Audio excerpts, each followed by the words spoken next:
attached to Marshall Tucker. You are stripped of your title, authority, pension, and licensing deals for any and all future books, TV shows, and movies based on your exploits to pay back Mr. Steamhair. This hearing is adjourned. What's a movie? What's a TV?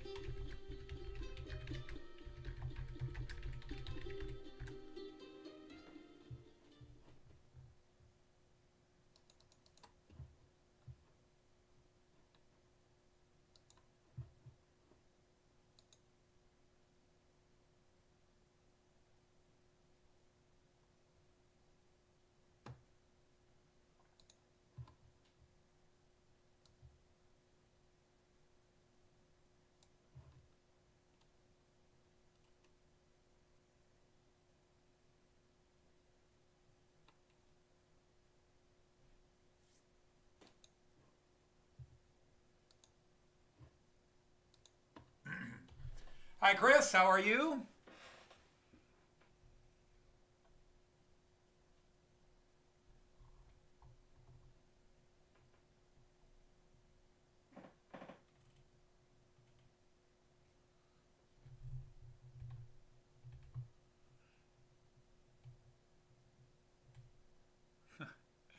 Hi, Leslie.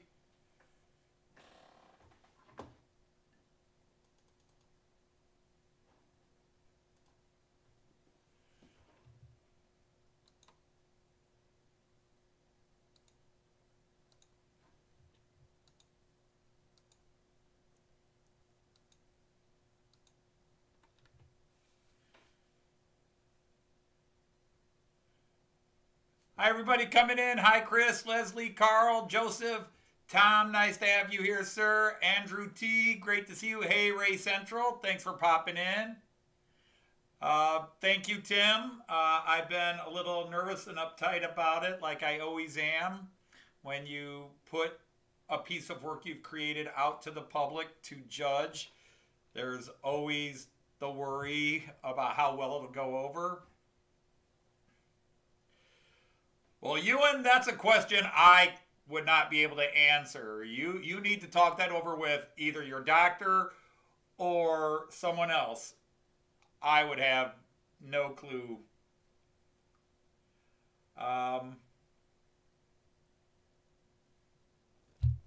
Yeah, it's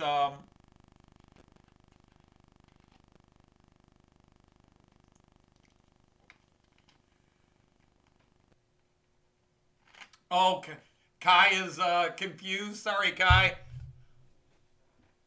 Sorry about that, Kai. I went straight to it. Hi, sweetheart. Kai and Opa's here. Opa!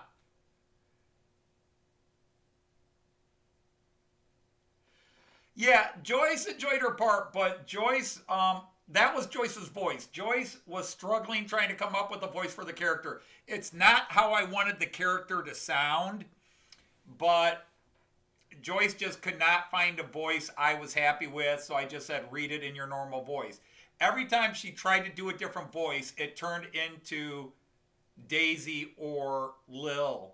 Every time Joyce tried to do a voice, she went with a southern accent and either sounded like Lil or Daisy every time she tried to do the judge. I'm like, no. Sort of an upper class, erudite, East Coast accent, an educated woman. And Joyce would immediately go into a southern accent, just natural. Like, I guess because for a year and a half, Joyce has been doing these Western voices. When she tries to do a fake voice, her brain just immediately turns it into a Western.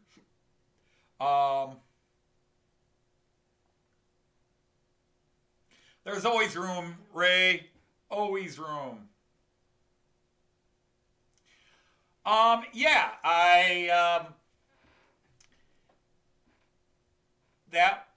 wondered if people would have expected it or if it would come as a surprise. Now, again, there's people who have seen a little bit of Matt Clarke. There's people who've watched all of Matt Clarke. There's people who have missed, like, for example, this was hinted at in the Christmas special.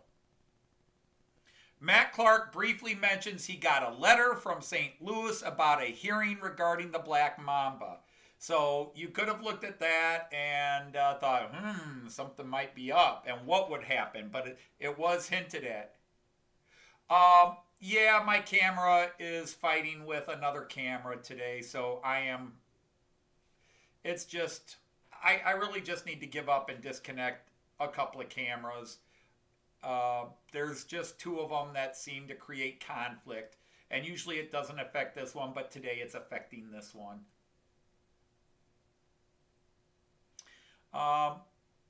So, hey, Jean Ricard, did you get to see yourself or did you miss it? For those who don't know, a while ago, many, many months ago, I asked people to, if you wanted to be in the Matt Clarke series, send me a picture. And Jean Ricard and Randall Ellison and a couple of other people, Chris here from Hales Heritage Railway, did send me pictures. Jason the Train Freak sent me a picture of his son to be my new picture for Smokey.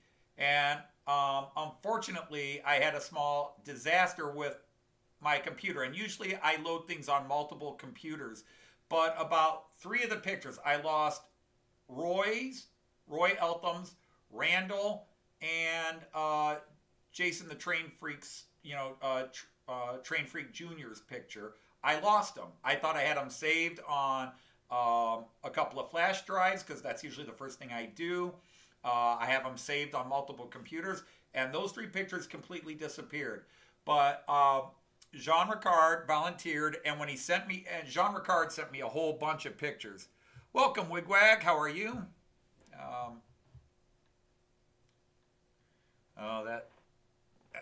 I'll try to tough it out. Sorry about this camera really blipping. Let me go to a different one, and hopefully that one won't be blipping. This one won't be blipping. So, Jean Ricard sent me several pictures. Wearing a cowboy hat, wearing a top hat, and a couple other things. And I immediately said, there is this character that is now known as Stanley Steamer. Now, Jean Ricard knows more than the rest of you, and he's been sworn to secrecy because his character has a couple of big roles to come. But I wanted to make sure Jean Ricard was okay with what I was going to do with his character.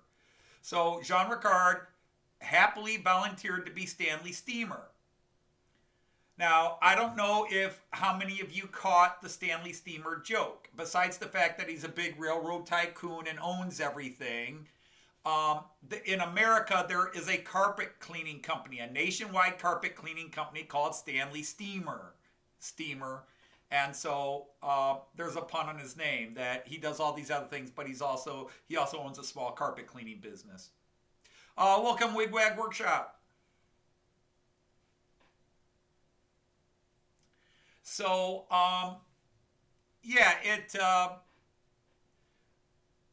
there's a lot I can say, a lot I shouldn't say. Hey, Jerry the Caledonian, I'm very excited about what I've done so far. I've already filmed 2 episodes. I've written 8. I'm in the middle of writing 9. So I'm actually well ahead of the curve because it was exactly a year ago, 52 weeks ago today, that I started the first Matt Clarke series. So it's exactly 1 year later in reality. So I thought it was a fitting time to, did I see Jerry is here? Hello, Jerry.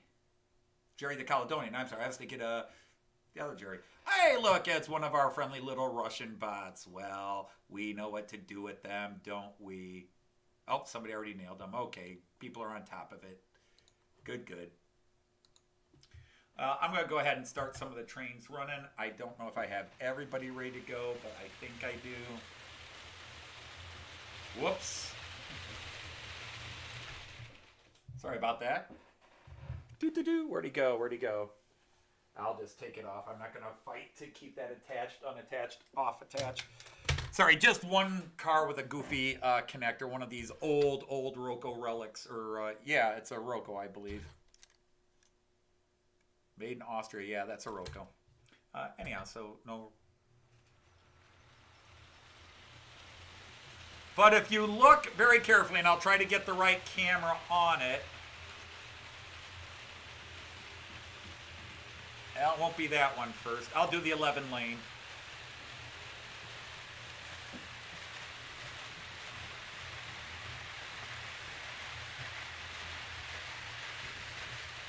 But I've got a couple of short freighters running today. But if you look at this guy coming around the corner right now, these are my newest acquisitions. They just came in this week. I've got the 4 Beetle boxcars.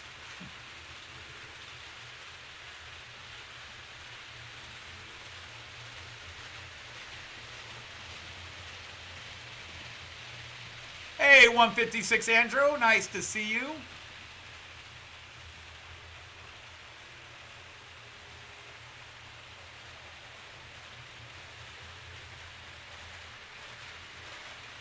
But you can see him coming around the corner again. These are the Hornby Beetle album boxcars. So I've got all 4 of them. They came in this past week. Hey, welcome Jack's Model Trains. How are you?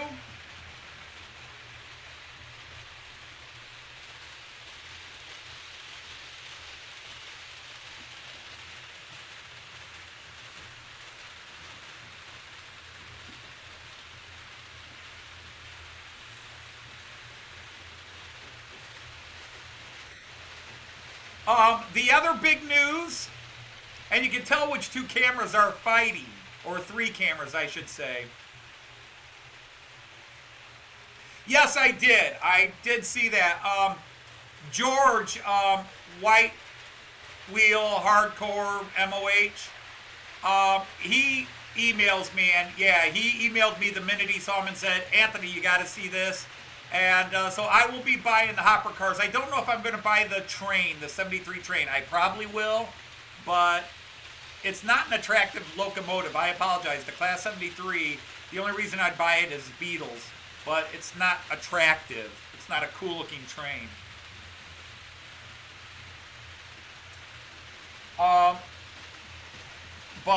Anyhow, I do want to babble a lot about the new Matt Clarke series. If you guys have any comments, things you like, lines you thought were funny, I'd love to hear. But yeah, to finish that thought, so Jean Ricard volunteered. So I sent him the final image and said, this is how I've edited your picture. This is how I've artistically messed with it. Gave him a beard and put him in a suit. Gave him the little thing, and I said, this is what I'm doing with your character, because I didn't want there to be any surprises. And so he was fine with it.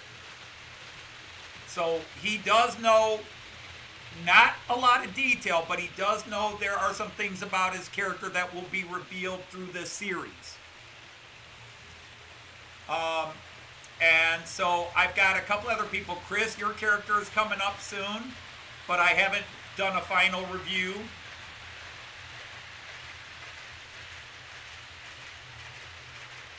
Yeah, Ray, I briefly saw it, but I didn't look at it a lot since it wasn't something I was sort of like, yeah, wow.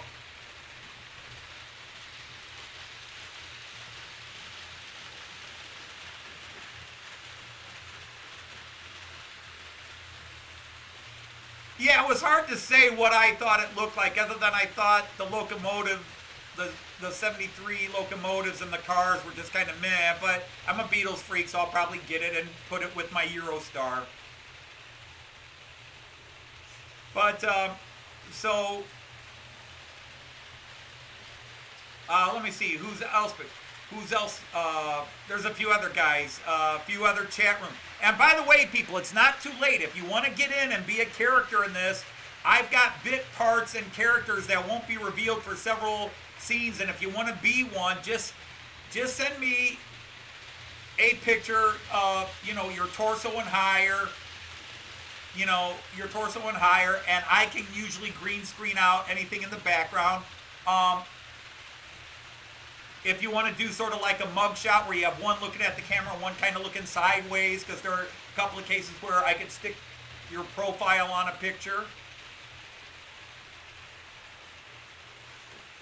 Hey, David, how are you? Oh, you have to go out? Well, at least you came in. I really appreciate that, David. Thank you for stopping in. I am trying to think who all I've got. Without giving away names, I'm going to have to look on my computer now and see if I can find it.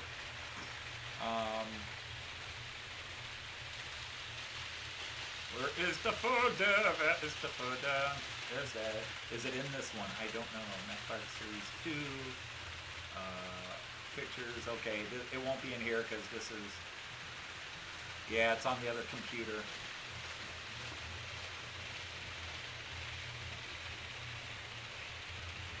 Hey, Tommy Canada, how are you, sir? Welcome in.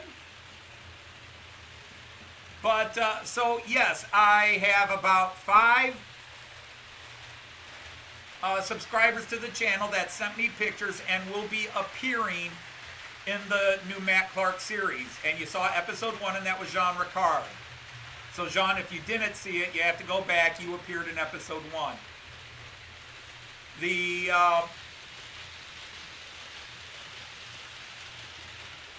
other big news besides having those Beetle wagons running is an American shop got in some of the Roco red double-decker Regio bonds, the Durchstockwagen. And I bought the set, and I should be getting it hopefully early to middle next week if they ship it out right away. I don't know because the company whose email I use, they got a cyber attack. They got hit with the ransomware, and my home email and Joyce's and anybody else that uses the system in the city of Toledo and area, we have no email because their system got hit with a ransomware attack and they haven't been able to reopen the email server. And I don't have secondary email accounts. I have my home email account, I have my work email account, and I have about 60 businesses and about 50 people that I am constantly in email communication with, and I don't want to have to go through all these web pages and change to a tertiary email. So I'm hoping they get it solved. But anybody who sent me emails the last 5 days, 4 days, I haven't been able to unlock them. I haven't been able to read.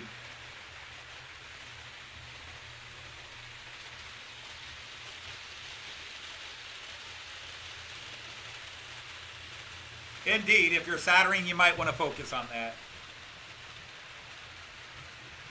Well, I thank you for that, Jack. Again, my train table is designed for me. I don't have anything fancy on it because I'm a simple man and I have ADD and I just like watching trains go in circles. I love German trains and I like watching them go in circles. So I don't have all kinds of fancy runs or turns or mountains and scenery and that, because the only thing I'm modeling is the area of Germany that I'm in love with, which is northwestern Germany, which is basically flatland. The town of Delmenhorst on the one side, and then the main hub, Bremen or Hanover. I'm kind of doing it as sort of a could be either. Bremen or Hanover, Hauptbahnhof, Central Station on the other side. Hey there, Andrew at March West, how are you? Hey, Hardcore. No, Hardcore, yours was the last email I was able to read before my email system was crashed. I got up, it was there, I read it, and then when I tried to reply, it wouldn't go. So I sent you the reply about 6 times, and I kept getting a message, email can't be sent. And I thought I got hacked. I thought my home security system got hacked.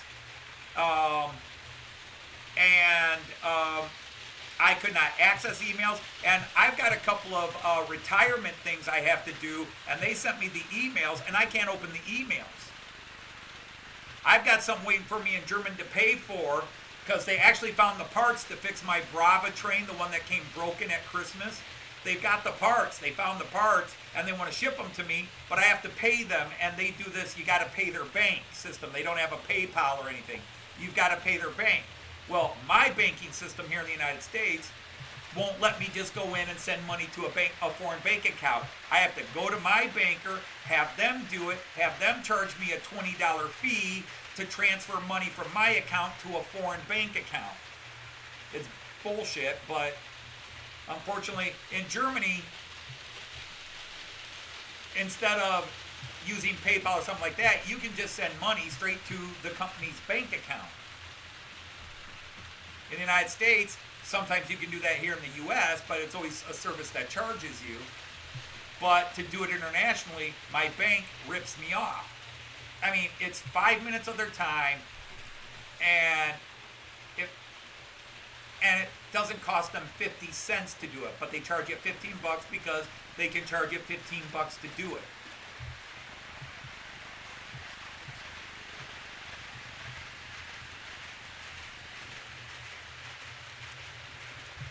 But that's just it. Andrew, it's not me. It is my internet provider, cable provider, because it's all one company. They got hit. It wasn't me. I thought it was me. I cannot access it because they cannot access it. They have the federal government and cybersecurity people working on it because they got hit big.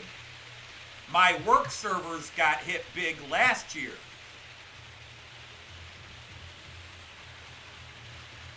So somebody at their company, so yeah, there's nothing I can do. I can't click _2 or anything like that. I can't do anything. It is on them.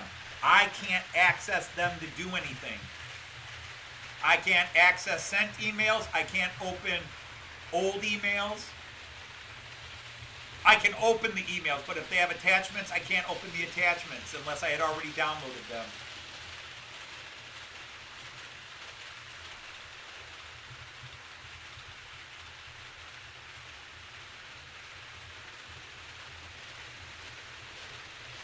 Yeah, guys, I know I have a couple of cameras that are glitching. I've got 2 cameras that occasionally throw fits with my computer, depending on what all I'm doing. So, yes, unfortunately, you can see which 3 cameras are fighting with each other. I can unplug 2 of them and the other one will be fine. But I don't want to unplug the others. Just try to watch the ones that aren't glitching.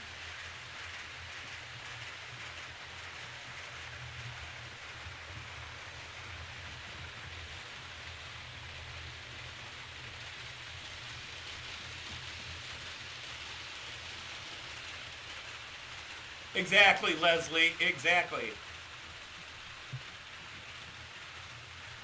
Now, a couple of things I wanted to say because there were some comments on the Christmas special, as well as on the first Matt Clarke series that a couple of people mentioned during the Christmas special. For example, in series 1, there was a joke about getting penicillin for the sexually transmitted diseases. And I got a bunch of emails and people coming, penicillin had not been developed yet, blah, blah, blah. Yes, I know, but it was just a quick way to get a joke. Okay, it was just a quick way. See, the cartoon is fictional. It's a fictional world.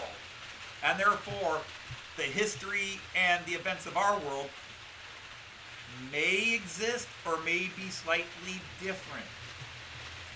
And here's one, I think it's starting to annoy me. So I don't know if I'm going to lose a couple of friends here. I am getting more and more people going, how can that character be named Diesel Dan when diesel motors hadn't been invented yet? And like somebody called it, you've got a mistake in there. You got a character named Diesel Dan, and he can't be called, they're calling it a mistake. Guys, it's not a mistake. I know when Diesel Motors, name's Dodge, okay? I have a little bit of knowledge of motors and car companies and how motors develop. And my show is set 5 years ahead of when in our real world, diesel engines were invented. But there's nothing that says he is named for a diesel engine that was invented yet. And to have so many people constantly going, you have an error. You know, it's like those guys at the Star Trek conventions, the science fiction conventions. Mr. Shatner, in year 2, episode 47, The Trouble with Tribbles, you said this, but actually that wouldn't have been accurate because in the space-time continuum, and in episode 43, it's like, guys, it's a fictional show.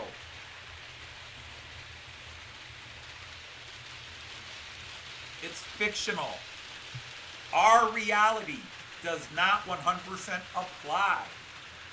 You know, the funny thing is there are other jokes that technically couldn't be real either. I mean, there's when in series 1, in the finale, when Matt Clarke is having the final showdown with Bobby the Kid. Bobby the Kid does this line, "Matt Clarke, damn you! How have you survived? How can you still be alive?" And Matt says, "Well, the show's not named Bobby the Kid Great Train Robber, is it?" Now, how would Matt Clarke know in a reality that he's in a show about, okay, it's a comedy. It is an anachronistic, non-realistic comedy. We had Christmas elves. They don't exist in reality. Sorry, kids. Anybody listening in? We have locomotives that get blown up and get repaired. We had locomotives that blew up like an atomic bomb. Okay?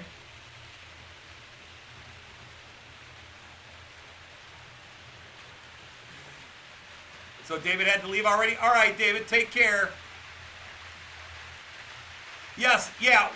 Whitewall, I was able to read your email and watch the video you sent me.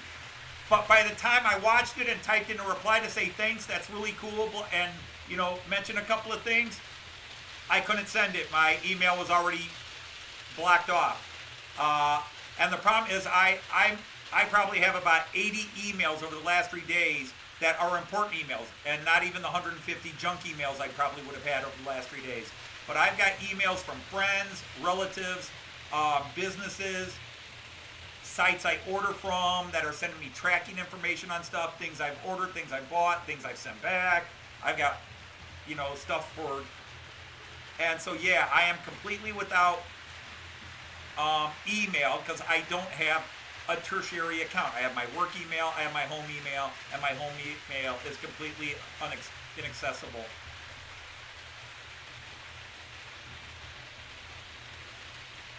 Well, Paul, you're kind of in the right track. There is a reason he's called Diesel, and it will be explained, and it has nothing to do with diesel locomotives. But the joke that a man was given the name Diesel, and a diesel is a motor, the allusion, not illusion, the allusion, the alluding to the motor makes it a funny joke in his name. But to me as a writer, I love the anachronistic jokes because I love the person usually who goes, "Oh wait, you do know that the diesel," and I had one guy write me a long email about how it was stupid to have this diesel character, blah, blah, blah. And he's like, the diesel engine didn't come out until 1910, and I had to type back, actually the diesel engine was introduced in 1897 in Germany. But he's not named after the diesel locomotive or the diesel motor, the diesel engine. Anyhow, well then where'd he get his name? That's my secret.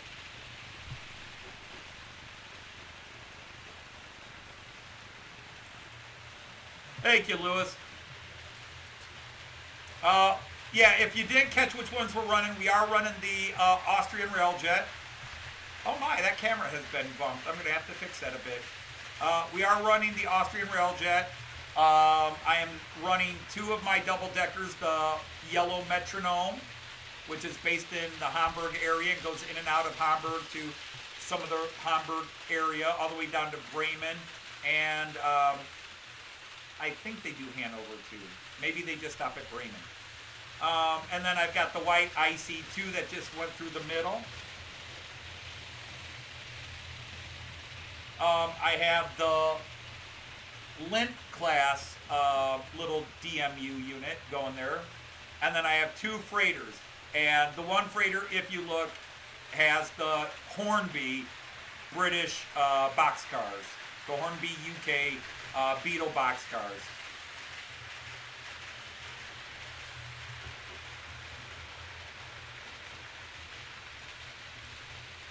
But, you know, no matter what you do, there's what you guys call rivet counters. When you're doing comedy, there's always somebody's like, excuse me, you got that wrong. And did they get it wrong, or was that part of the joke? I don't know how many of you know the movie Airplane, 1980 Airplane.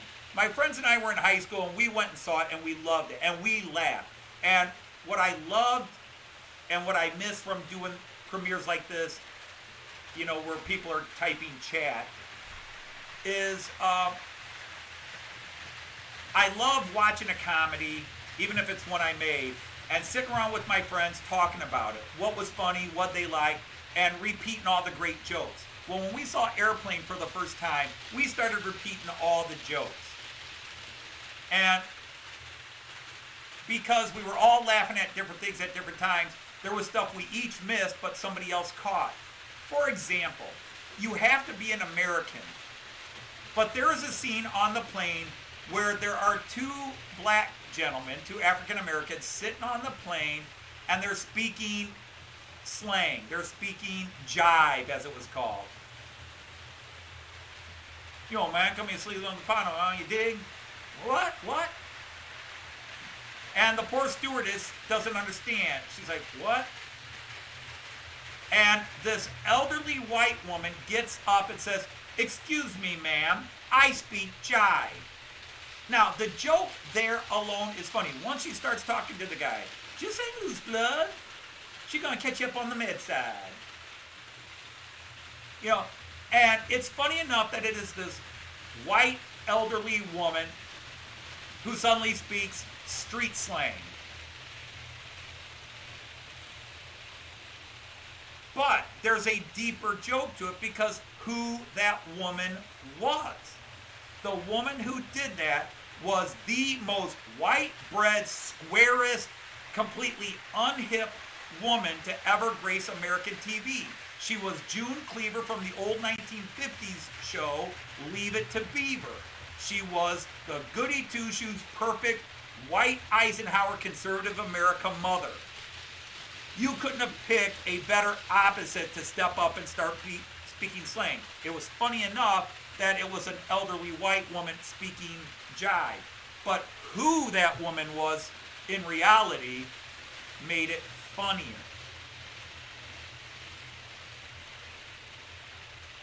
And by catching that joke, it made it funnier.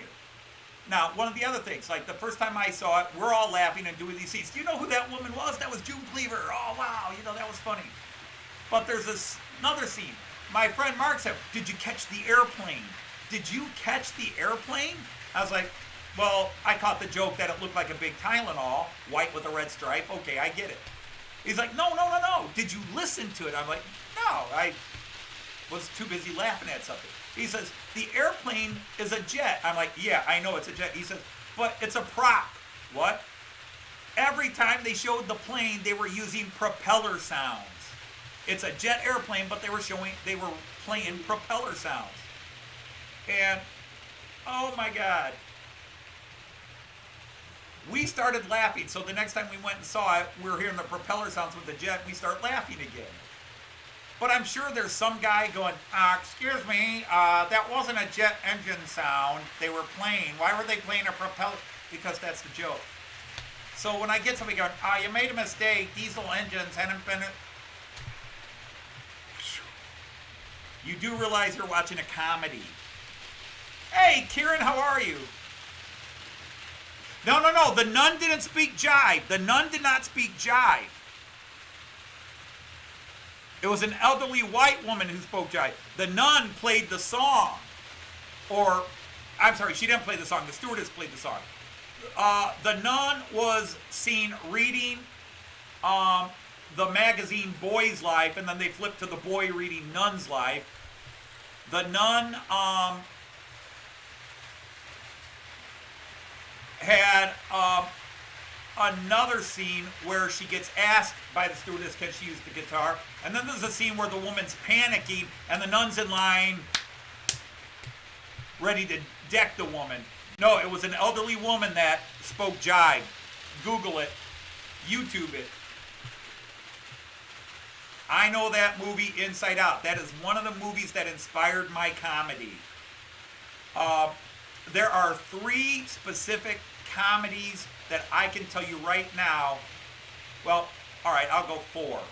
4 specific comedies or comedic movies that inspire my Matt Clarke stuff. Monty Python and the Young Ones. That's the UK element. Monty Python and the Young Ones. And then early Mel Brooks, before he got, it just became repetitive, bad jokes. But, you know, Blazing Saddles, that kind of stuff. Blazing Saddles, Young Frankenstein. And then the Abraham Zucker and Zuckers, Jim Abraham and Jerry and David Zuckers, the guys who made Airplane, Hot Shots, Police Academy movies, not Police Academies, Police Squad, the Police Squad TV show, and the Naked Gun movies.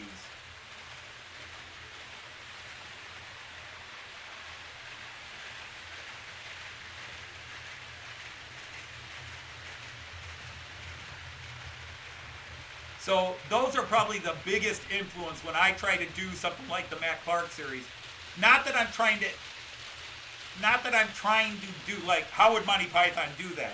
No, but Monty Python is the stuff that I love, the way they set things up, or the way they can just randomly go somewhere else and you don't need a link. We're just going to randomly do this skit. Because I obviously, in my opinion, have all kinds of comedy influences. Abbott and Costello are huge favorites of mine. But I don't know if I see Abbott and Costello in the Matt Clarke stuff.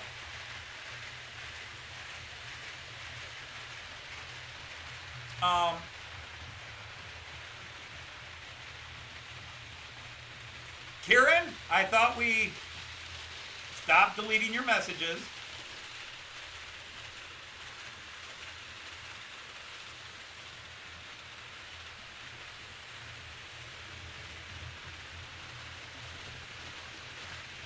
It's okay, Kieran. It's the internet. You can have a typo.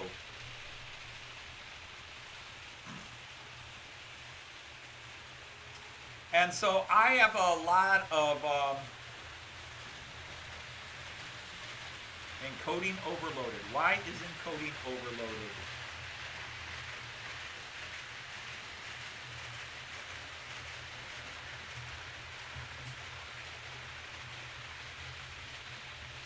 So I'll try to adjust that. Oh, cool. That sounds like a cool job. I never liked the vacation movies. The first one was tolerable, and after that I just couldn't. I don't know why, I just not a big fan.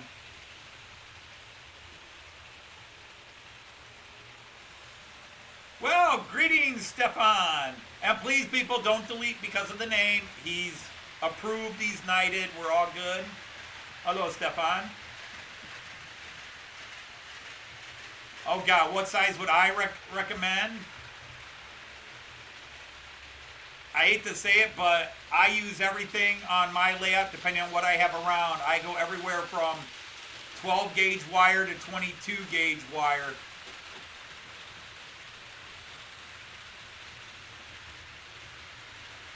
But by the way, if you didn't know, the first Airplane movie was done and written by Abraham Zucker and Zucker, but they had nothing to do with the second Airplane movie. They disowned it. They had nothing to do with it.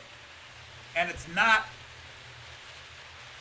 an enjoyable movie. They basically took the first Airplane, stole all the funny jokes from it, and rehashed it.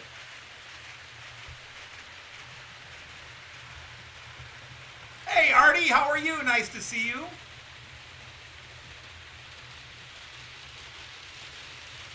Good morning to you. But I get uptight. When I do this stuff, I get uptight because many of you have heard these before, but I have I've got a degree in English literature. That's one of my degrees. I take anything I write seriously. And when I sit down and write this mostly lowbrow parody stuff, I do put a lot of work into it. I enjoy it, so I don't see it as work. But I think things through, and I hammer things through. And one of the things I'm proudest of is, like in Matt Clarke Series 1, I introduced little jokes and little plots and little nuggets that I then brought back later, and some people are like, where'd that come from? I was like, I planted that seed back here. You just missed it.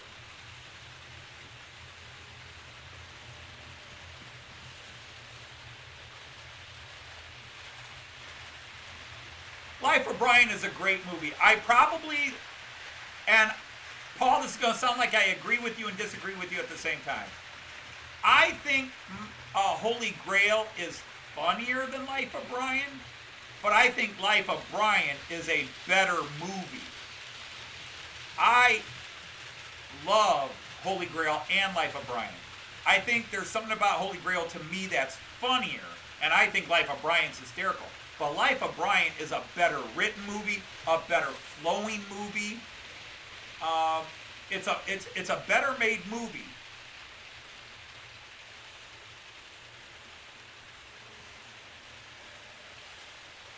Oh yeah, I mean, we all remember, if you were old enough, when it came out, the scandals that it caused with the Church of England, the Catholic Church here in America, a lot of religions do poop fights over.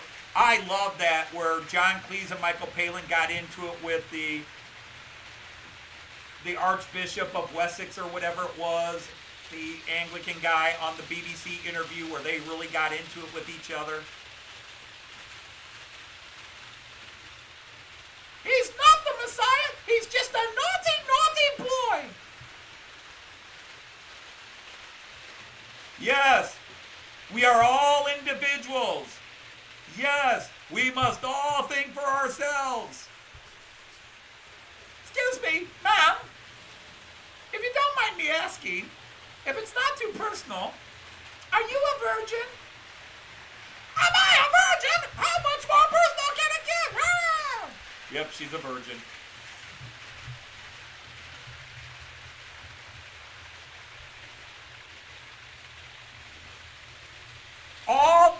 My plan is they will all be premieres.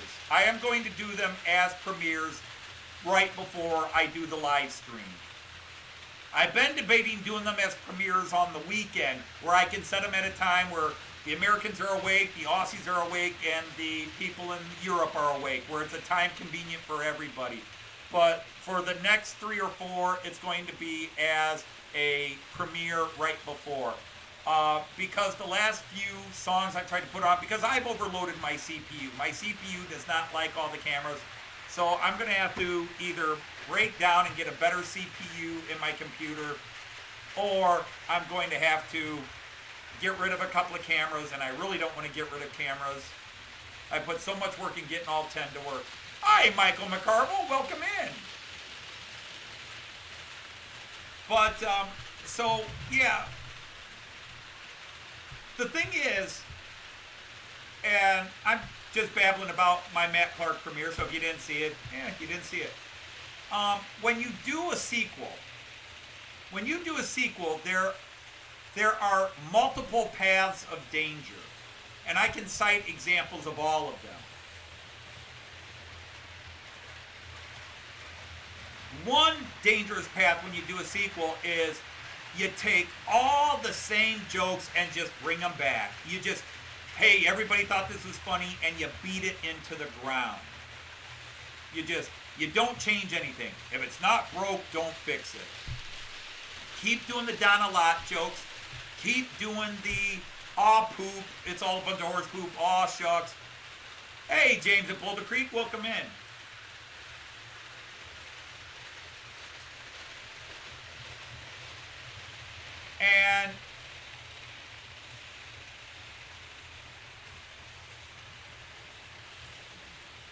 give you an example of where you could take something and ruin it by beating it into the ground.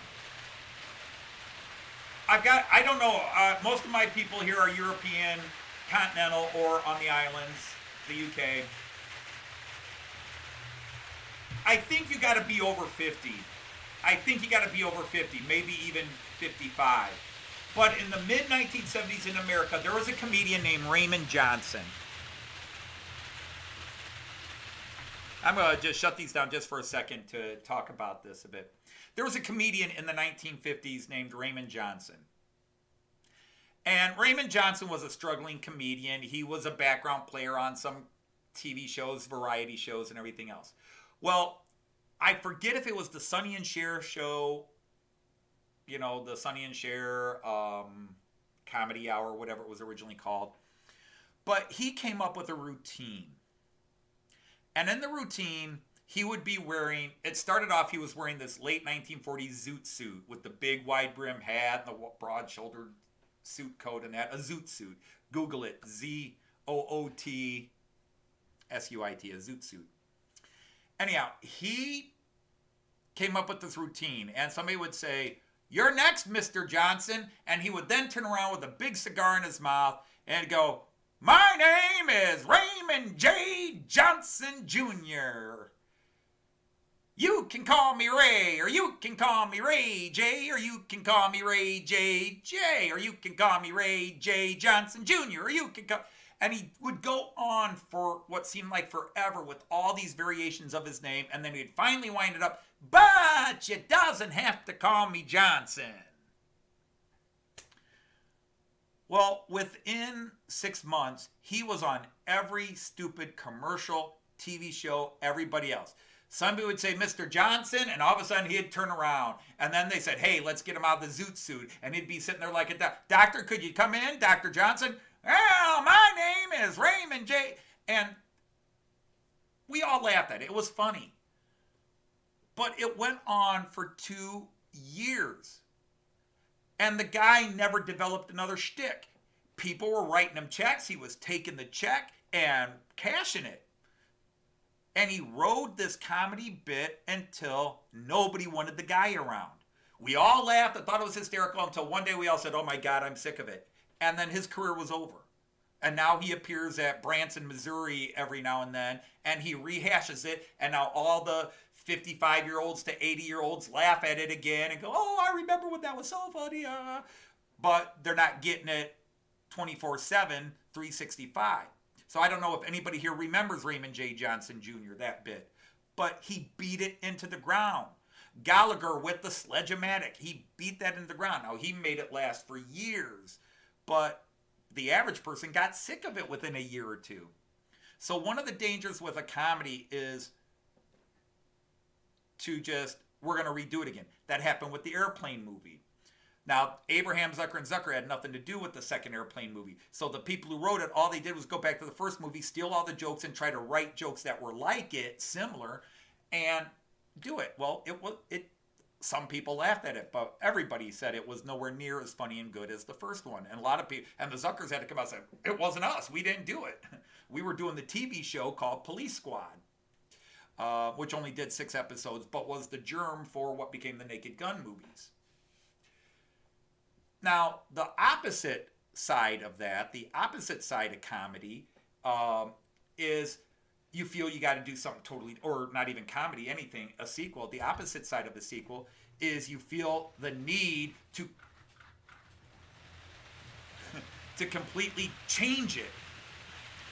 And I call this the Wyakovsky Syndrome. Now, if you don't know who the Wachowskis are, they did the Matrix movie.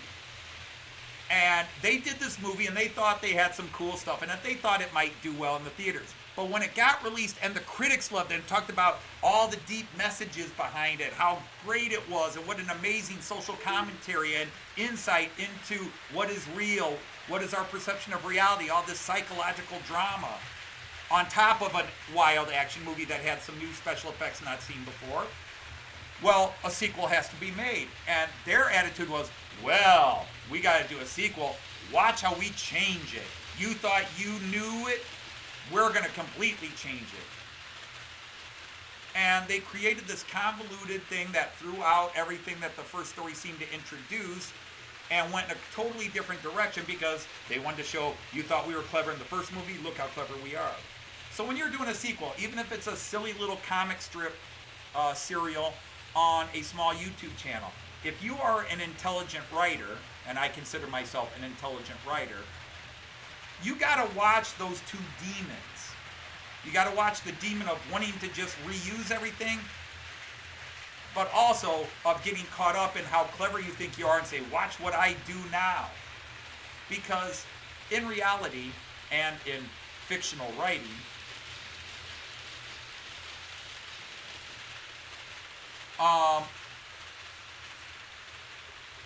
when you do fictional writing like this, where you create a story and you decide to take it another step, do another series,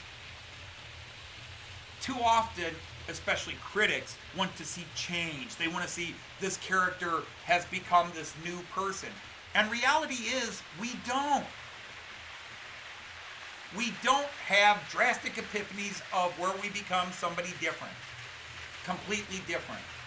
When you are 50 years old or 40 years old or 35 years old, over a span of 10, 15, 20 years you may change in your Weltanschauung, your worldview may change. But on a day-to-day basis, you don't change. So when I started Series 2, I couldn't have sudden, drastic changes in my characters.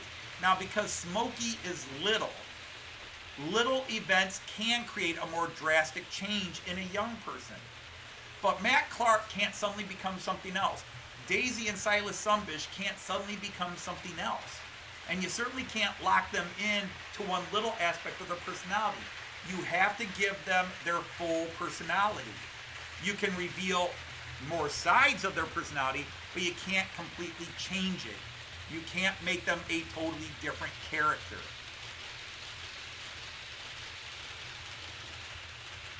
All right, Jack, take care. Yeah, I mean, a lot of times, in all honesty, Tim J.D., the second movie in movie series often seems to be better. Like, for example, Aliens was a more interesting movie than Aliens 1, but I liked Aliens 1. Aliens 2 was a little different. Most critics thought Empire Strikes Back was a better movie than Star Wars. I disagree. I think Star Wars was great because you can't do Empire Strikes Back as a movie by itself. You have to link it with Return of the Jedi, which was not good.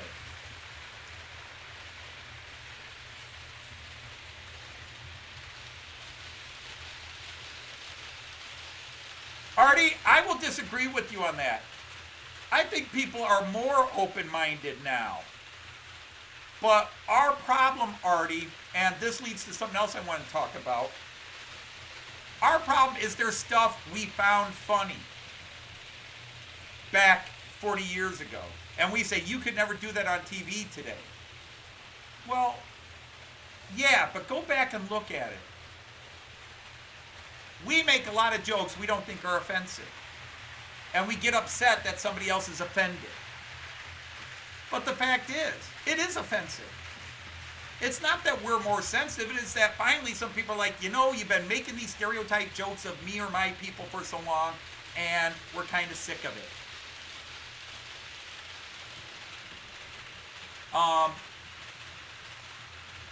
And if you noticed in today's episode, now in Series 1 I had two African Americans, or two black characters. Willie Dewitt was black, and Digger Deeperman, the foreman at the mine, is black. But there's nothing to it. But I introduced a guy that's going to be a key character in Series 2, Marshall Tucker. By the way, please, to understand some things that are coming up, does anybody remember the Marshall Tucker band from the 70s? If not, Google them. You'll get a lot more enjoyment out of the Marshall Tucker character.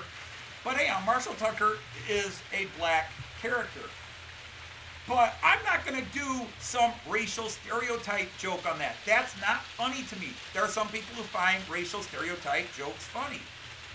You can do, quote, black jokes, but it's more about being black in a situation where being black isn't what's funny, it's the situation makes it funny.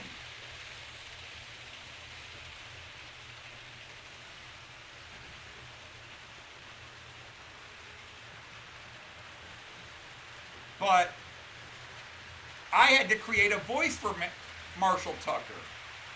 Now, I look at Marshall Tucker and I think I want the Marshall to have this deep voice. But I have to make sure it doesn't become a stereotype, racist stereotype of a black man talking. Because I don't want Marshall Tucker to be seen as a racist character. When you're a white person creating a black character, you have to think about this.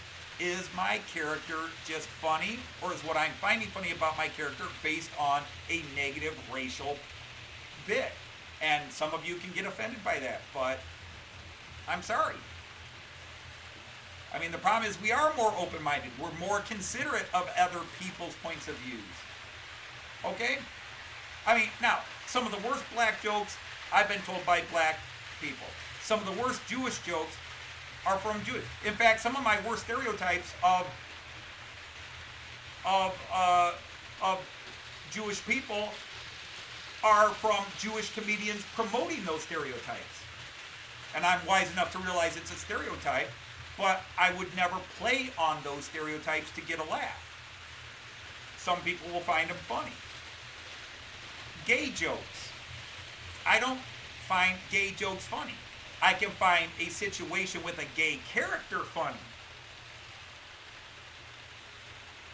You know, a woman hitting on a gay man, and the gay man trying to very gently say, I don't play on that side of the road, could be funny. But it's not insulting to a gay person.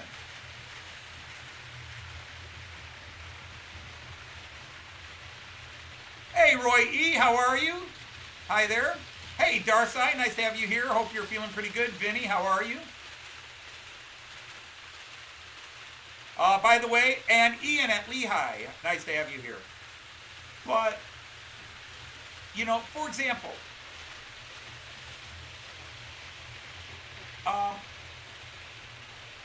let's go with one of the great comedic directors, Mel Brooks. Now, Mel Brooks doesn't make a movie where he doesn't make a gay joke, okay? And in some cases, there's nothing wrong with it. My gay friends laugh at it too. But when you get to, let's say, History of the World, that's a good one. There is a character that is the, you know, when they're doing the time in Caesar. There is Caesar's Herald. And he is just so over-the-top camp. I don't find it funny. Some people do. But the whole joke is, haha, look at this effeminate gay man. Isn't he funny because he's got a sissy boy voice? And it's just, Mel took the gay stereotype and went too far with it. And I know a couple of gay people that aren't too offended by it, but I know plenty of my gay friends, and I don't like to use that term, plenty of my friends who happen to be gay, who don't think it's funny. So when I create these characters, I have to be careful. So that gets into the other part, the accents. Now, I had two characters. The Wang jokes were one of the first jokes I wrote for Series 2. They were going to be lawyers, and we had Seymour Wang and Harry Wang. Well, Wang is an Asian last name. Now, I could have made them Irish and made it funny that way. You know? I could have made, you know, that's where you could do, I don't want to say racial jokes, but the idea they have the last name Wang, but they're from Ireland. Everybody says, I thought you'd be Chinese. No, we're from Ireland, you know. But anyhow, when I create a character, and I know you probably all think this is overanalyzing, just want to watch trains, but when I create a character, I want that character to have a reality. The character must have a voice, and that voice has multiple meanings. Even in a fictional story, even if the character only has one line, for that character to work in a story, whether it's a comedy or a drama, that character has to have a history.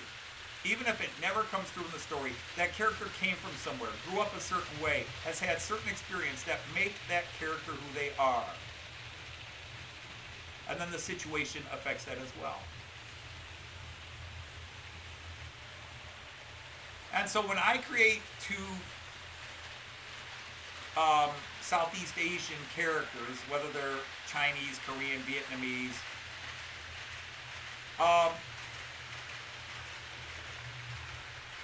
there's a way they're going to talk. There is a way they're going to sound. They're going to have an accent.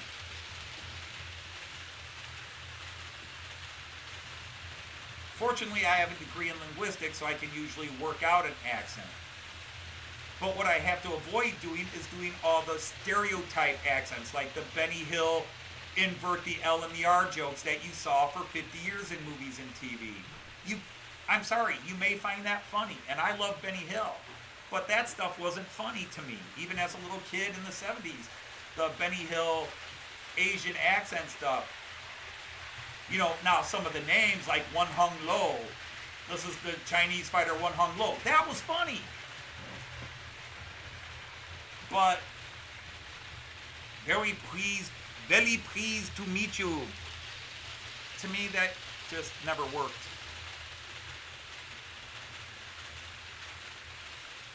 And so when you create a comedy, what's getting the laugh? Are you making fun of that person's sexual orientation, their behavior, their ethnicity, what? Or the best comedy is where the characters are straight and normal, but they're in an absurd situation. And the best comedy is where the absurd situation to us is the normal world to them. That's what that to me is the funniest stuff. Like in the Naked Gun movies, Leslie Nielsen, his character, Detective Drebin, and first of all, do you guys ever notice that he has like 5 different ranks in every movie? Sergeant, Detective, Lieutenant Drebin. Okay. Even though he's caught in a million absurd situations, he's not aware they're absurd. That is his normal world. And he's just working through it.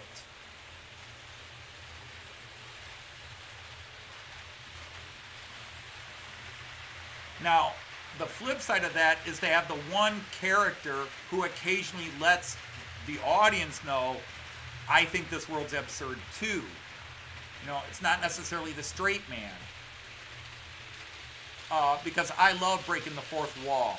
I love humor where the fourth wall gets broken.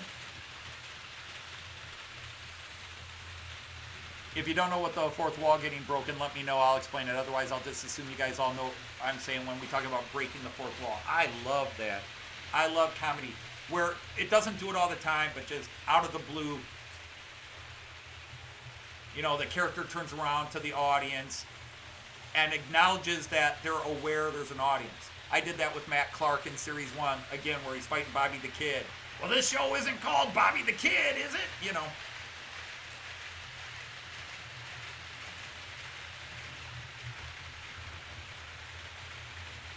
Thank you, Lewis.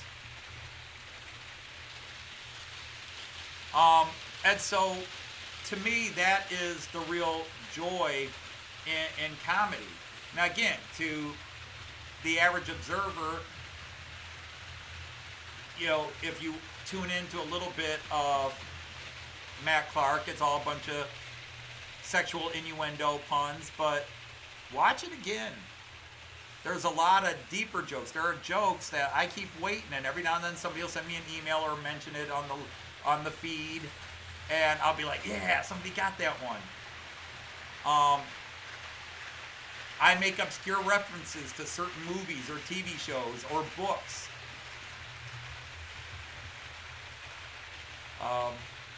I have a blast throwing out references where people go, who, what? You know, everybody enjoyed and I do like a good running joke, but you can't run the joke till it gets tired. When you do a running joke, all right. For example, the "It's Lil, damn it." I could throw a bunch more of those in each series, each episode, but there does come a point where, yeah, it's Lil, damn it. So we're not doing that joke anymore. It's been done, but it was still funny.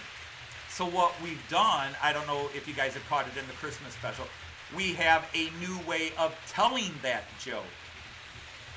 Or where that joke became a setup for the new joke. For example, at the end of the Christmas special, all right, Darcy, take care.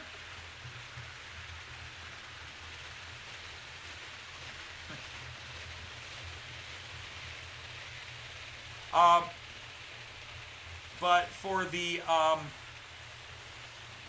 lost my train of thought there for a second. But for the "It's Lil Damn It" joke, at the end of the Christmas special, first at the end of the Matt Clarke series 1, we did a bit where somebody called her Nancy, and Matt goes, "It's Lil Damn It." That was the first turn of the joke. Instead of Nancy yelling it, it was Matt, and a lot of you go, "Wait, Matt said it." You know, that caught you off guard. Matt saying it for a change.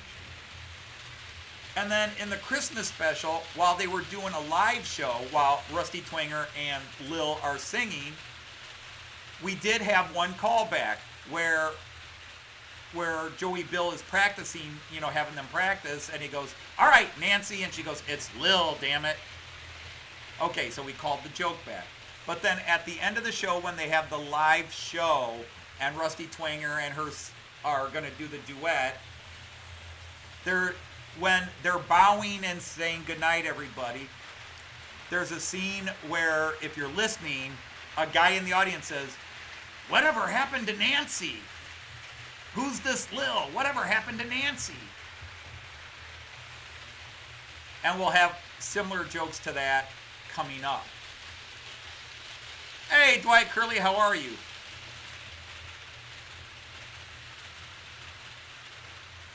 Well, Leslie, like you, I like all types of comedy. So very dry, slow, delivered. You hear the setup and you think you know where it's going, that stuff. Also, I like very quiet, subtle humor. But a good fart joke is good too. Slapstick in the right place is done. And I did all of that in the first Matt Clarke series. Joyce has a couple of favorite scenes, but one of them is a slapstick scene where Donna Lott spanks Bobby the Kid while he's disguised as the little girl. She loved that scene. She loved that scene from the minute I wrote it to when I filmed it. She loved that scene, and the little line, "Normally I don't believe in corporal punishment without profit." She loved that bit.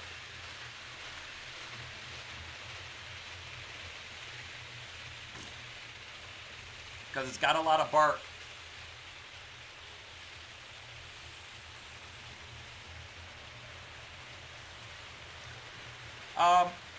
So I love a good running joke, but again, you don't want to run it into the ground. You don't want to run it to the point where it no longer runs. And so you find new running jokes. We have new running jokes coming in Series 2. But we have 55 characters that are expected to appear so far, and I may create more, and I may decide not to use some. But as of this writing, I have a list of 55 characters expected to appear in Series 2. Every single one with at least one line, which means Joyce, her workload is tripled. She had 4 girls. Well, she did 8 girls, but 4 of them only had one line. She had 4 girls she had to do multiple lines with in Series 1. Daisy, Lil, Mississippi, and May Hurt You. And then there were the other girls of the Itchy Crotch that she voiced once.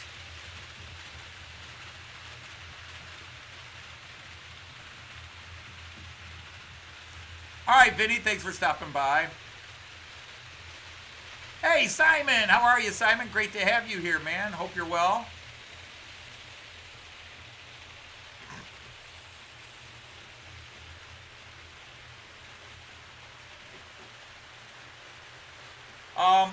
But, I mean, again, I didn't spend my life being a professional comedy writer, but I don't think that hinders me. I have a sense of humor. And I am the first one to understand this. I've said it many times. And again, I'm not looking for a pat on the back. I'm not looking for somebody to boost my ego.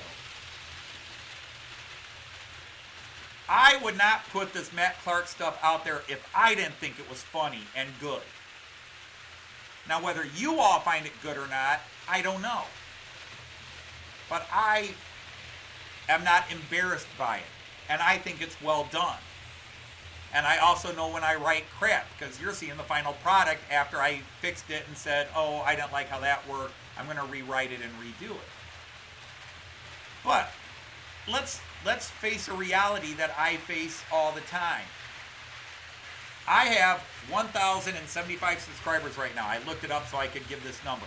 No, I'm not saying, hey, congrats. No. The most views any of my Matt Clarke stuff got was 150 views. And since it's a serial, several of them only have 80 or 90 views. That means very few people watched it all the way through. Very few people have watched the entire Matt Clarke series where you watched every minute of every episode. Very few. So it didn't go viral. It didn't get put on somebody's thing like, hey, did you see this brilliant stuff? And most of the Matt Clarke episodes got 10 to 20 thumbs up. So out of 1,000 subscribers, I got 1% gave it any kind of a positive reinforcement. 1 to 2% gave it a positive reinforcement. So as much as I think it's funny, obviously the majority of people, when it pops up on their feeds, it doesn't go viral. Somebody doesn't pop on and say, God damn, this is funny, and share it with everybody at work. They're like, oh, this is stupid. I don't know what this is, and they tune it off. So I don't kid myself. I apparently have a very limited niche of comedy.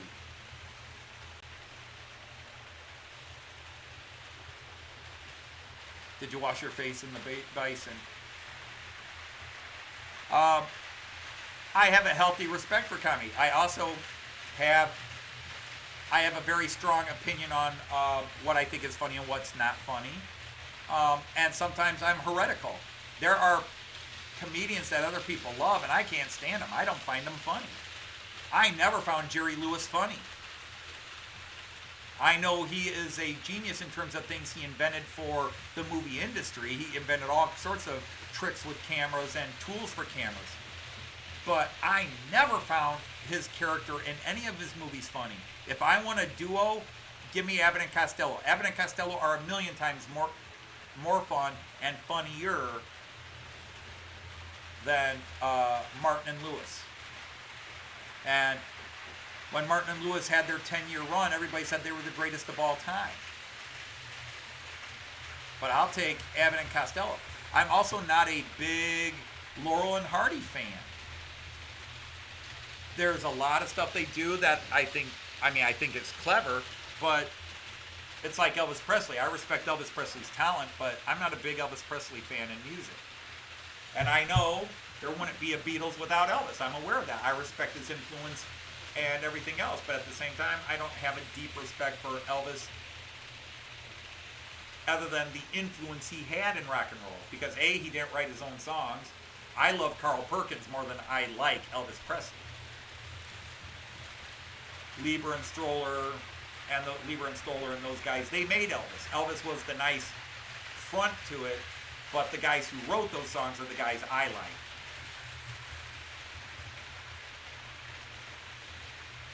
Yeah, hey Chris Hatchell, how are you, sir?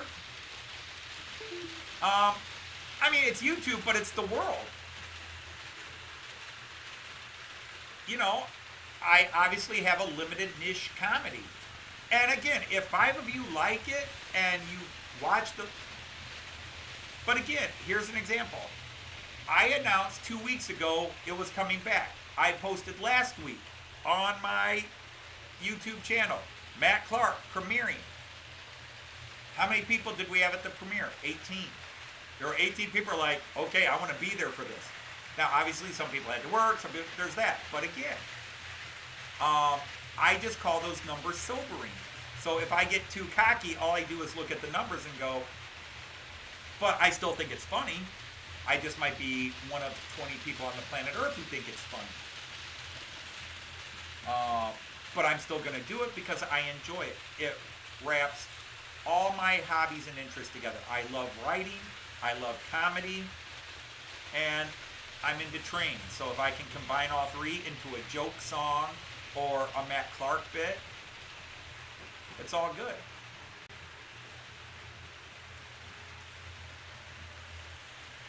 Because trust me, Jean Ricard was talking about the subtle jokes. I like some of the subtle jokes to see who got it and who missed it. And it's not trying to be insulting, but I try to throw something in for everybody.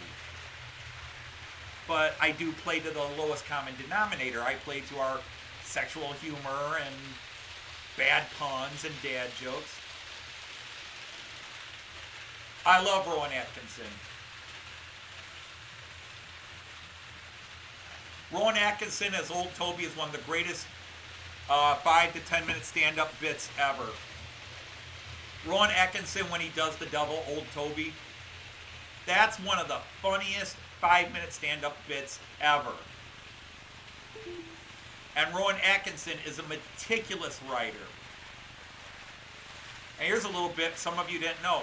Rowan Atkinson has a speech impediment that involves using the letter B.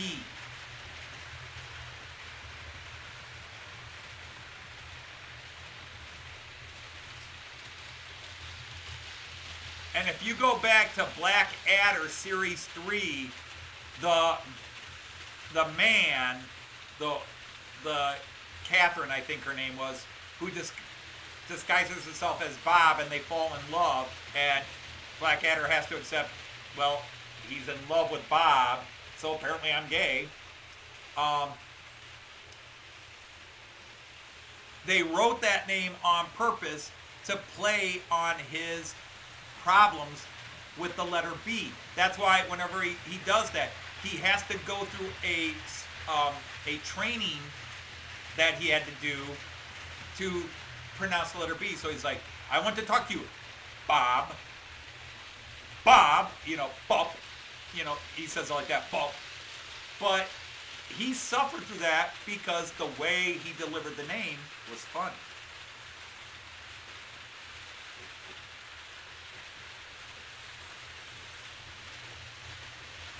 Yes, Jean Ricard, I have. What you don't know, Jean Ricard, is that for the last 3 days, I was recording an analysis of it. So actually, I've been analyzing it for about 7 hours. But it hasn't just been the first episode. It's tying it all together. I can't help it, Jean Ricard. It's something I've created, and I want to talk about it. I want to know how it was received. I like to explain the thinking behind it, issues with it. But also when people make comments, I like to react and respond to it. When somebody does a big premiere movie, afterwards the critics spend hours talking to them. They go on shows, and talk about it here and everywhere.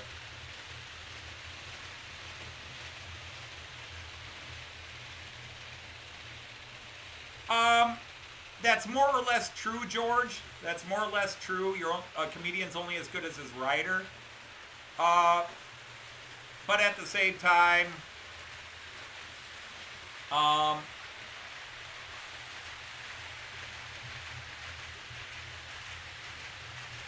even with a good writer, some comedians can ruin it. And again, are you an actor doing a funny scene? And sometimes a really good comedian can take a mediocre shtick and make it work.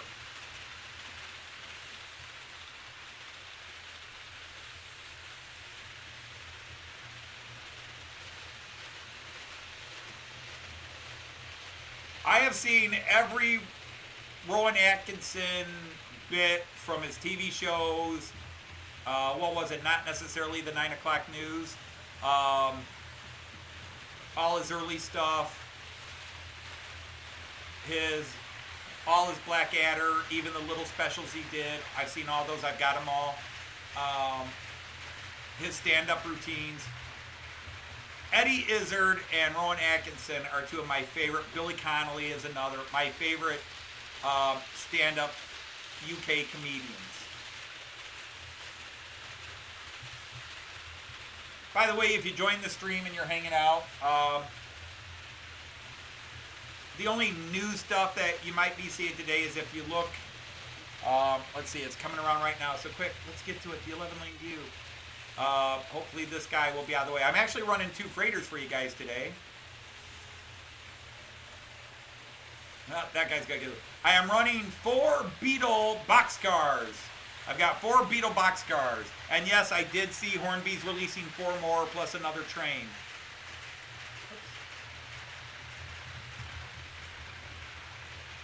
Whoops.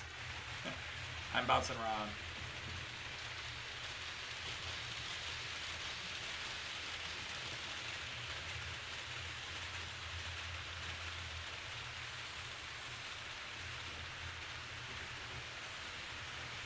But, you know, and again, I will tell you, there's a lot of great comedy stand-up where I have just laughed hard and couldn't stop laughing.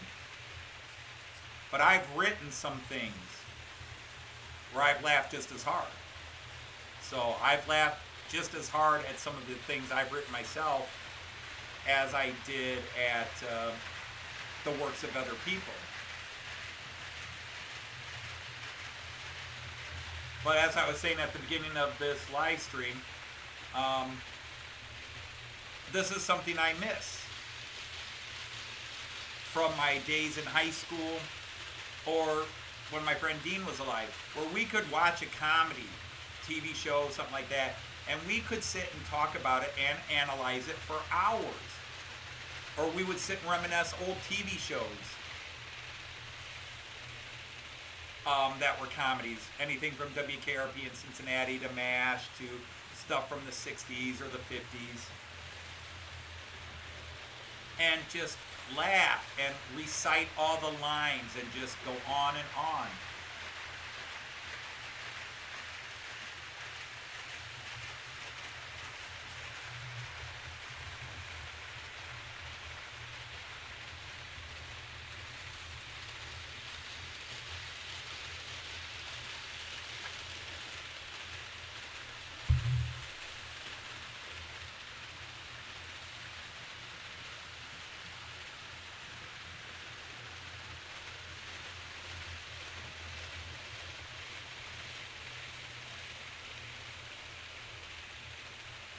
I love the Marx Brothers, speaking of comedy. I'm a huge Marx Brothers fan. Some of the original wordplay.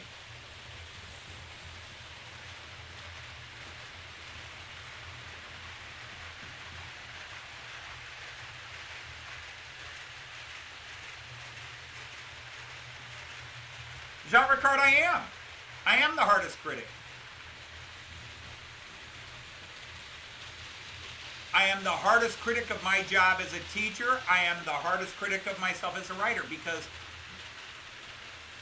you know, you'll notice I'm not even that hard a critic of myself. I tease myself about not doing anything on my layout. But I am a hard critic on myself because, not easily hidden, I am a perfectionist when it's something I'm passionate about. You know, when I was trying to get my book published, I'm a perfectionist. Edit, re-edit, re-edit, re-edit, and still I made so many mistakes it cost me $50,000.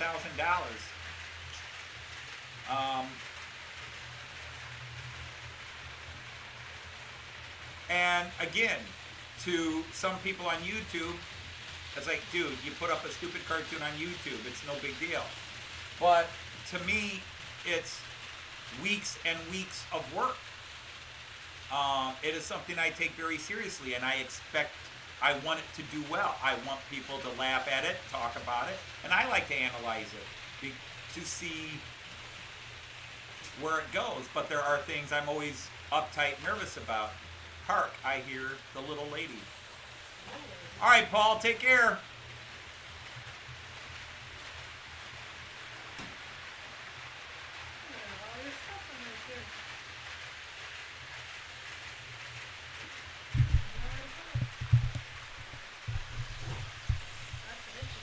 So yeah, I am a very tough critic because,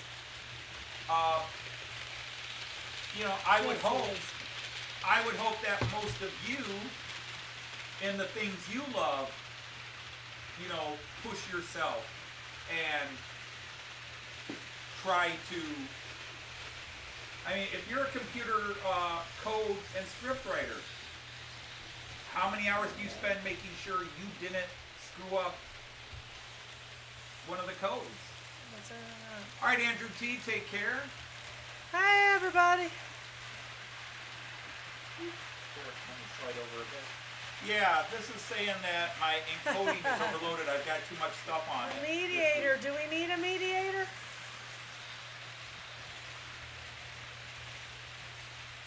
You're the federal mediator. You were Judge Andrew Lee. Oh, indeed. Yes, I was.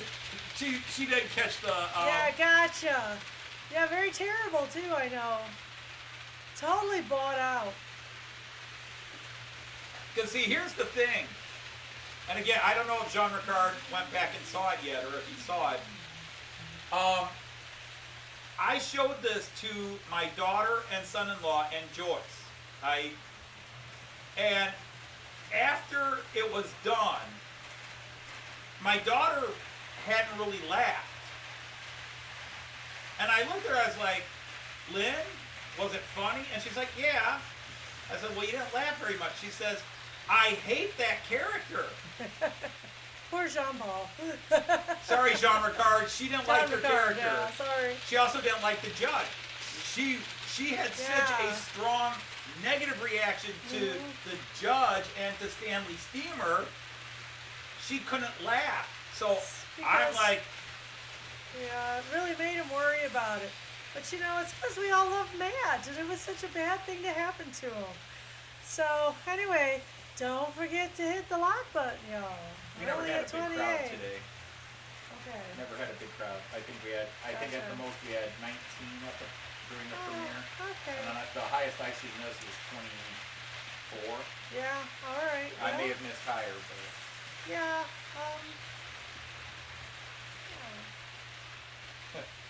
So it was. That's all right. We understand it's late over there. yeah, not a problem. It's just nice that you come in. And Omni Road came in, so hello. Is he coming right here? There he is. Oh. Before Beetle Wagon. Oh, nice. And okay, very cool. And apparently there's a lot more to acquire. Well, there's 4 new ones coming out this year, plus there's that Class 73 train. Right. Which isn't the prettiest or sexiest train, but it is Beetle. Quite so okay. Yeah, it'll be alright, Sean, I'm sure, but we did tell you your character wasn't nice. I look younger than ever. Holy moly. It's all the cocaine and surgeries. It's the cocaine and surgeries keeps her young. Absolutely, the plastic surgery, that's it. Thank you, Joseph. But yeah, Lynn did. My daughter, she hated that. He's so evil. Right. So yeah. Hi, Mark. Well, hi, Mark. How are you? So yeah, it's just a lot of passion. That's all. And like I say, these characters are just so familiar to the whole family. I don't know how else to phrase it. But none of us like Matt being harassed, and Matt was that sentence harsh. Took away his pension and everything. But it was clearly told early on. She's like, "Who are you?" "I am Seymour Wang." "What are you doing here?" "I'm representing Mr. Clarke." "Do you have legal standing here?" "I'm a lawyer." And she's like, "Oh, well, I thought we already decided what we're doing with them, and we could skip this part." Right. So you knew the fix was in the bag right away. All right, bye, Leslie. Take care, Leslie.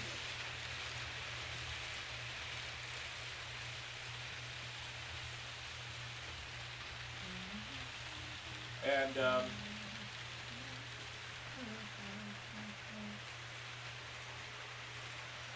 sad Ohio came down today.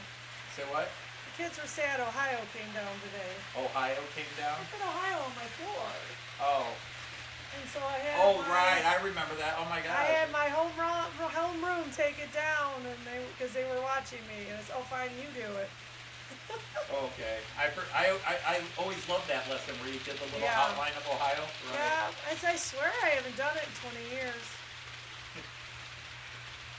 Has it been that long? And because I don't think I ever did it at Reynolds.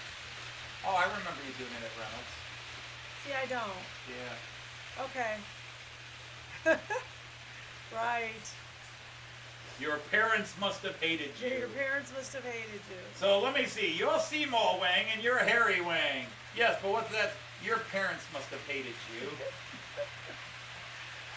Oh, man. So, yeah, it really was tempered with pretty outrageous jokes in the court scene there. Well, my favorite bit was just all the puns, all the sexual pun jokes.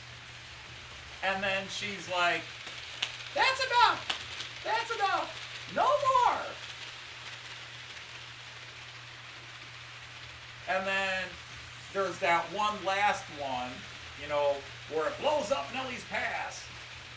And, by the way, did you all catch the Paul Patine pun? The meaning, I wonder if anybody would catch that one.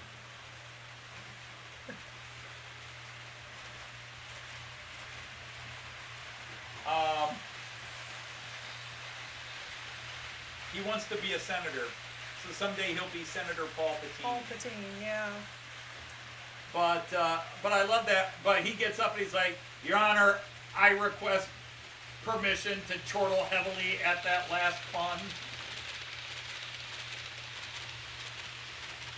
And then Seymour Wayne gets up, and I too for the defense, Your Honor. That's it. We All agree. right, everybody gets. It's time to laugh. Oh, I didn't tell you all. So yeah, Jean there, yeah, it's American, but Members of my family made multiple appearances in that episode. it's true. Do you remember the guy who makes the bad joke that he gets arrested for it? Yeah, I'd like a ham on rye. Order in the court! Order in the court! I like a ham on rye with mayo, please. Marshal Tucker, arrest that man, and I sends him to a night in jail and a $50 fine for such a hackneyed and overused joke. That was my great-great-grandfather. That was Reuben Dodge. That was my great-great-grandfather that got hauled out of jail, that got hauled off to jail in that scene. And the Senator Paul Patine, that's my great-great-great-uncle.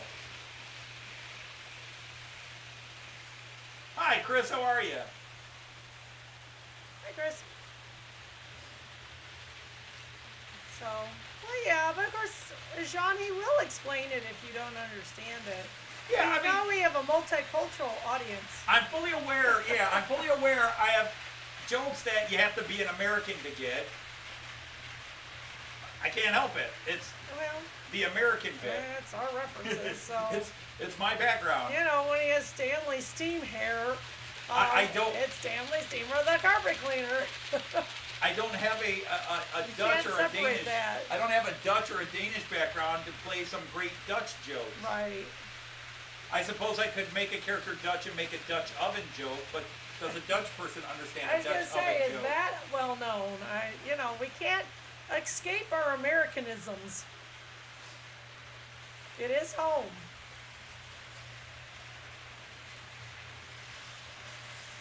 But it was interesting trying to find your voice, because I originally wanted your character, Jean Ricard, I wanted him to sound like Sidney Greenstreet from the movie The Maltese Falcon. I really wanted him to do that, and I just couldn't get it. I don't know if my throat's just off. Joyce will tell you, I listened to... He was practicing it. I was listening to a lot of Sidney Greenstreet, the actor, in a few movies, trying to get that voice. Well, mister, and I just couldn't get it, and I finally... When I was young, I could do Sidney Greenstreet. I thought of doing Peter Lorre. No, Mr. Greenstreet, I can't do that. No. You gotta from them. Yeah, because I gave him money. That's really nice. Well, it's not like they really signed it. It's all just Well, I know it is. photostat signatures. But you didn't have to do it. Now, the funny thing is, I've It's a cute actually, picture. I've met him. I've met him in real life. Who was it? That's Joel. It is Joel. I thought Yeah, it we might met be, Joel. but I The rest wasn't of them sure. we haven't met. We did meet Joel. In fact, I met him first because I stepped aside. I put myself in the path. Yeah, he immediately came over to you and started talking to you. Well, I started talking to him first. Oh, okay. I told him we were fans from his stand-up days. That's right. If you don't know who we're talking about,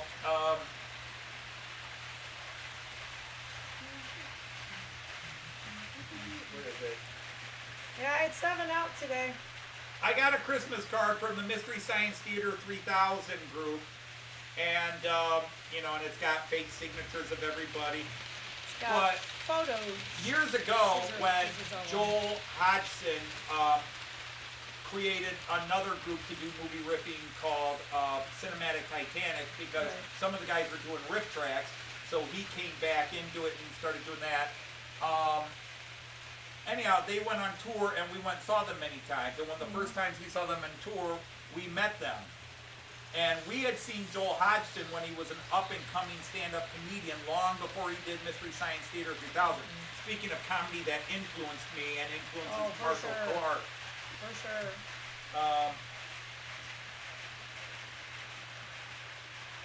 Oh, that's you. There's that.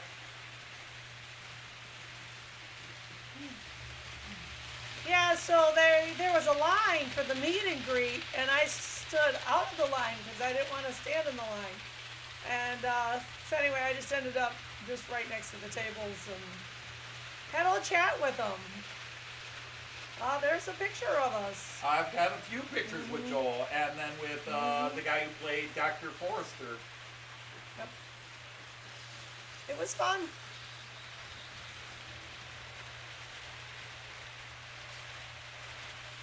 Yeah, 7 out today. Teachers are Students. in your class, okay. And we had 13. We had, I don't know how many We teachers are we had pegging out, some of but them out. they had 8 of them who didn't have subs. Right, that's crazy. Well, just running real smooth today. It is. There you Bunch go, of them speaking of together. running smooth. Yeah, I got 3 of them coming around the corner at the Yeah, same you time. sure That's always did. cool. I like that. Oh, I always like that when you get... Yeah, you got a bunch over there all together. Same bunch, but yeah, you can't get it. You can't. They're long gone. Darn it, woman. What? I don't know, somehow it's your fault. It's not my fault. Nope, that's not it. Wrong camera, wrong camera. Gosh darn it all, which one is it? You can't identify 3 pictures? Can we what? Yeah. So yeah, Chris knows who they are. That was the one I was trying to go for.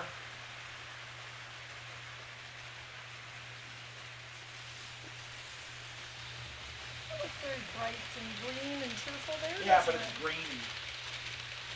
That's the one that causes some of the problems I'm having I right see, now. but it still looks good. The colors are nice. Yeah, It's yeah, the grainy, colors are but the terrific. colors are nice.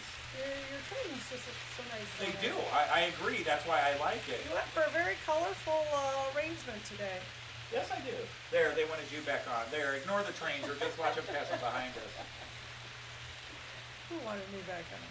John Ricard. Oh, thanks, Sean. You're so sweet. You gonna make your way over to England when we get there? It would be nice. Yeah, come across. Well, a lot closer than we are here.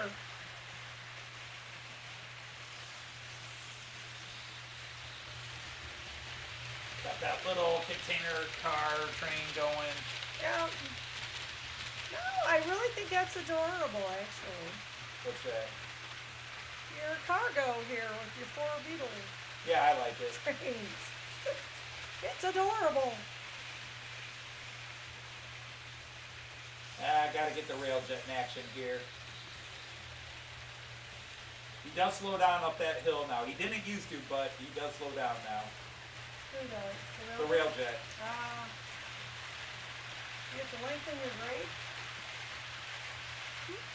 I just looked. It is a 2% grade. Ray asked which Loke is pulling the Beatles cars. Ah, yes. That's 102. Nope. That is a 187. Class 187. There you go. Which is the upgrade of the 186. Hi, Andrew. I'm good, thank you. All right, thanks. All right, Louis, take care. Thanks for really stopping in. Appreciate that you come in and appreciate the compliments. As you know, Anthony's appreciates feedback.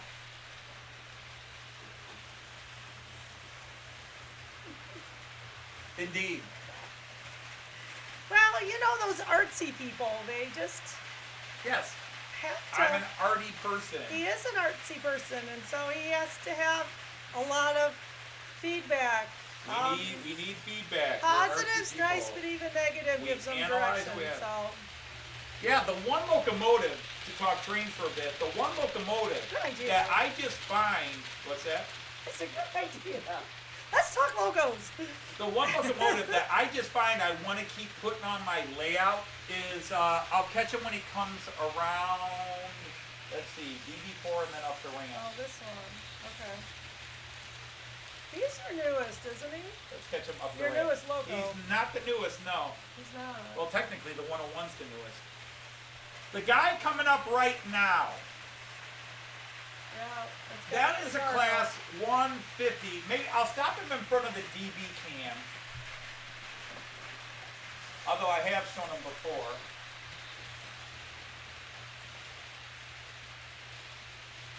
Come here, you. Come here.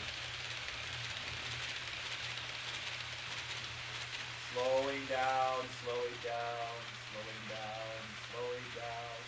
Slowing Hi, Possum. down, slowing down. Welcome Slow- back. Stop! Stop you! When I say whoa, I mean whoa!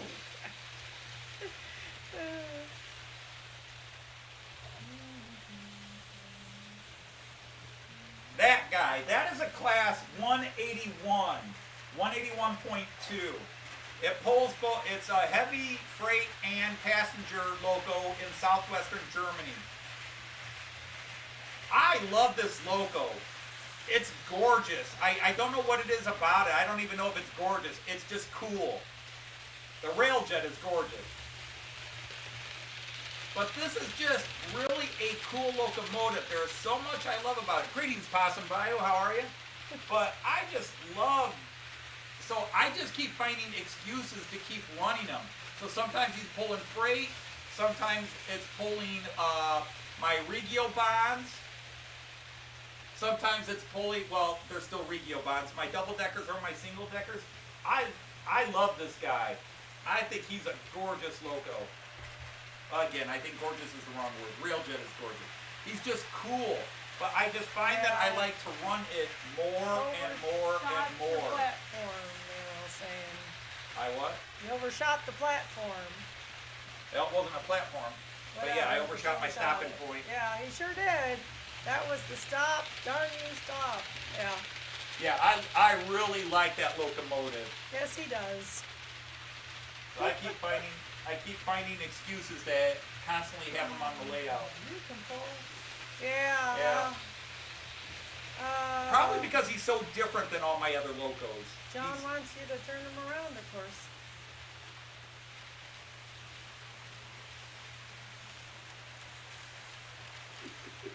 No, he doesn't want me. He's just pointing out he's going backwards, and it's not a Steuerwagen Oh, train, so it gotcha. shouldn't be It's going not backwards. even Steuerwagen.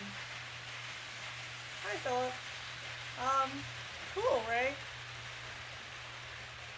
Hi, Artie. All right, Andrew. All right, Good night. night. Take care. Good Thanks. night, Andrew. Hey, Philip Page. Andrew. How are you? Nice to have you here.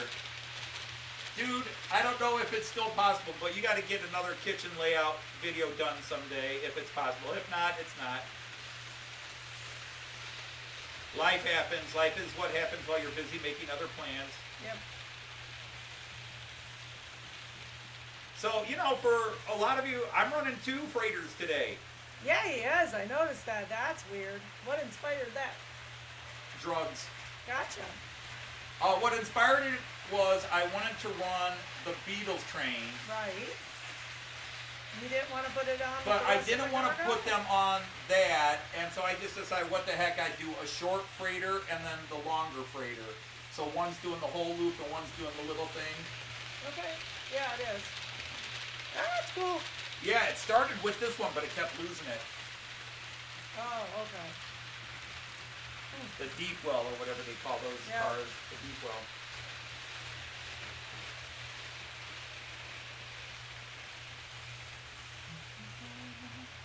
People come and people go naturally. Let's be natural. I asked Lindy if she liked it the second time. She says I didn't pay as close attention as I didn't want to be mad. They do him dirty.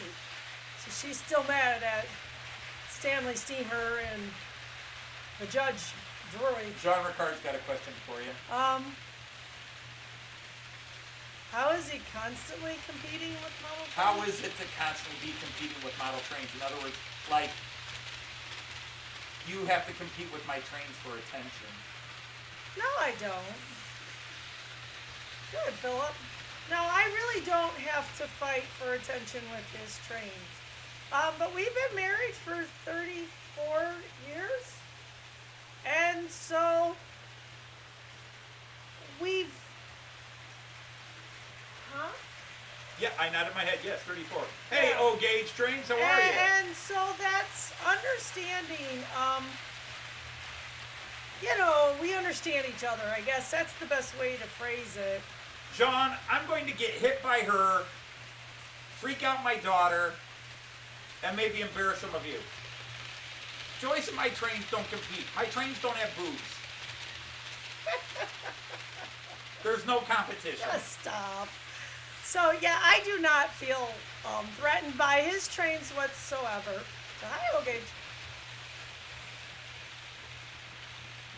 There are toys and there are toys. Isn't O-Gauge the one who put up the video about the new Beetle cars? No. That wasn't. Hardcore was the one who linked it to me. Gotcha. Okay. That was White Walls. I knew it's a long Hardcore, name. MOE. So, okay, my bad. No. Hi, anyway. No, O-Gauge is the one who's got the big Lionel ones that he runs with all the toys, where he's got the whole, all the toys set up. Right. And he keeps expanding it and coming up with more and more cool stuff. I don't like the toys. Yeah, see, you got a fan there, O-Gauge. She likes your channel. I do. I think that is absolutely wonderful that you are combining all of your interests on your layout. That is the way to do it.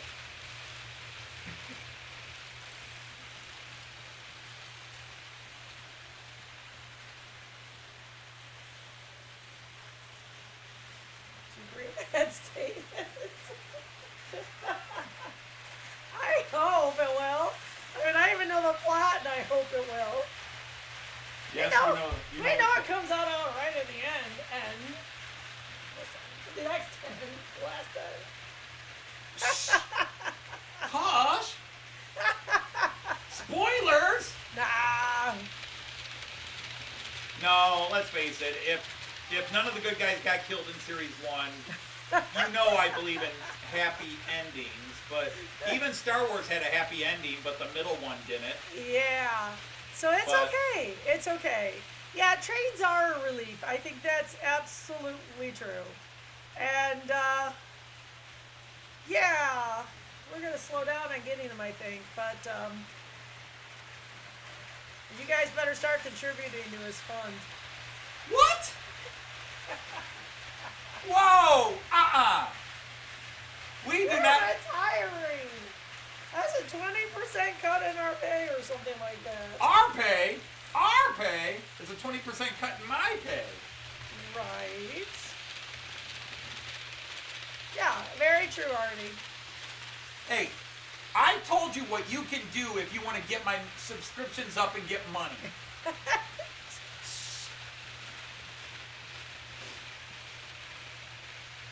We could have 10,000 views on every video. You know what you could do. I'm just saying. Here you are.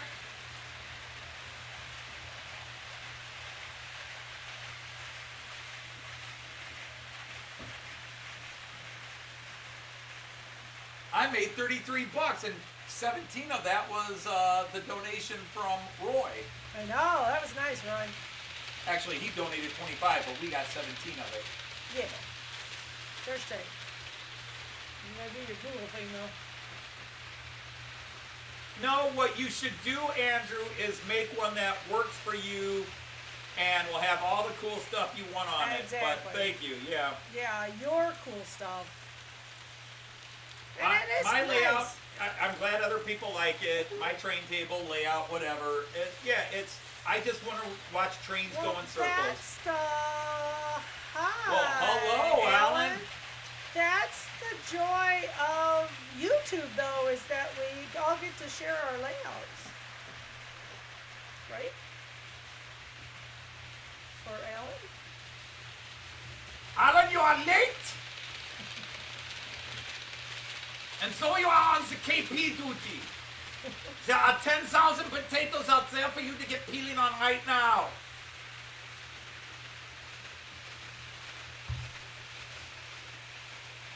So you may think you are appealing, but you will be peeling.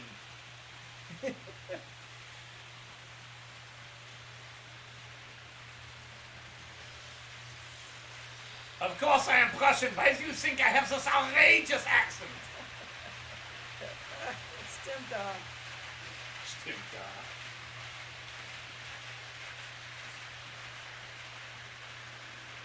Deutschland, Deutschland über alles. I've already been conquered.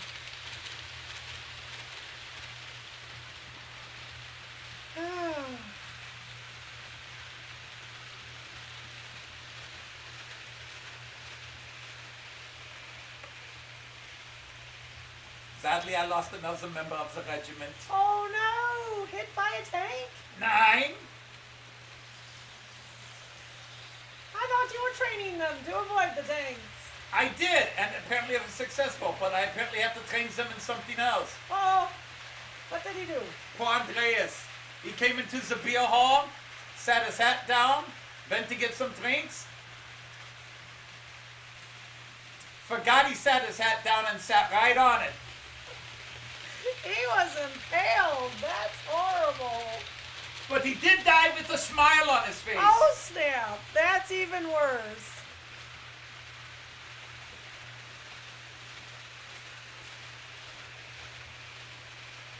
It took the Undertaker 2 hours to get that smile off his face.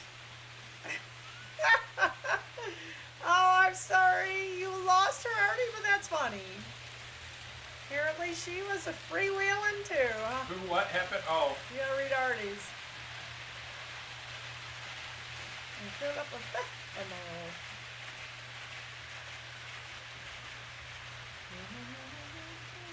Well, sorry to hear that, Artie. Yeah, well, you know. Hoping it.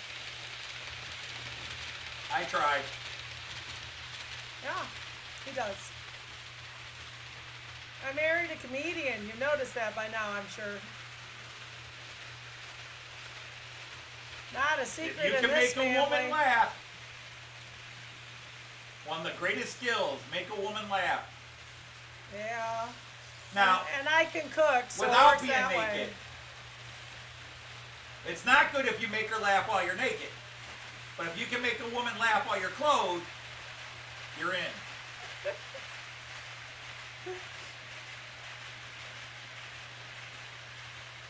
Oh, she was murdered in 92?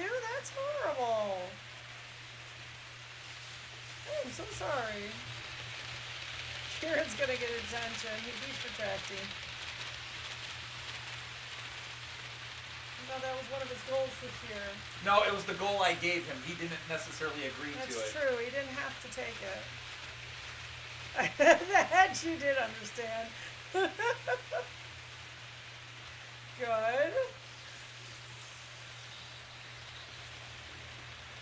See, I need to know some Dutch innuendo and Dutch wordplay jokes, Jean Ricard. You'll Oh, have to just start send emailing them some them to me. emails with some good ones. But then again, nobody else would know. But we can mix it up. But it'll never top the Black Mamba joke. That was just the best. The Black 10, known as the Big Black 10, known as the Black Mamba.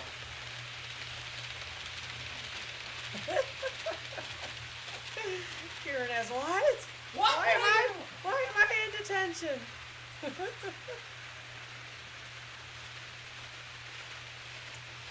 Oh, well. I was happy to say our little guy's getting taller. He's in the 75th percentile now. Where he was last time, he was like 34th or something. He grew 3 inches. An inch a month.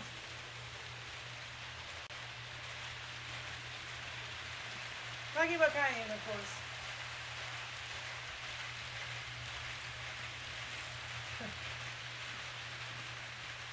That's a story I'm not sure I want to hear, Artie.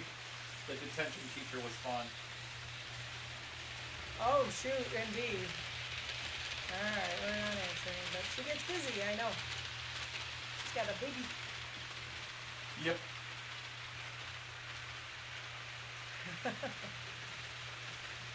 But again, if you missed it, what camera do they show up on? Let's see, where is it? That one. Yeah.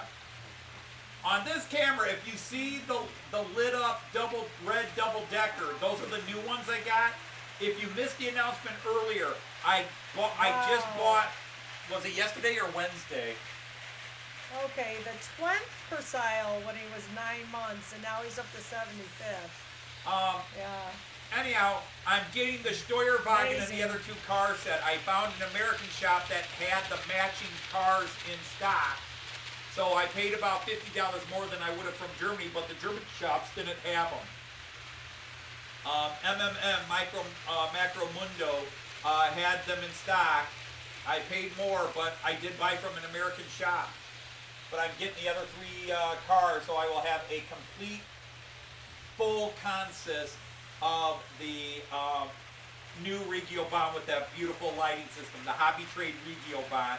I will have all 5 cars. I'm actually very excited about that. I'm hoping it comes in next week.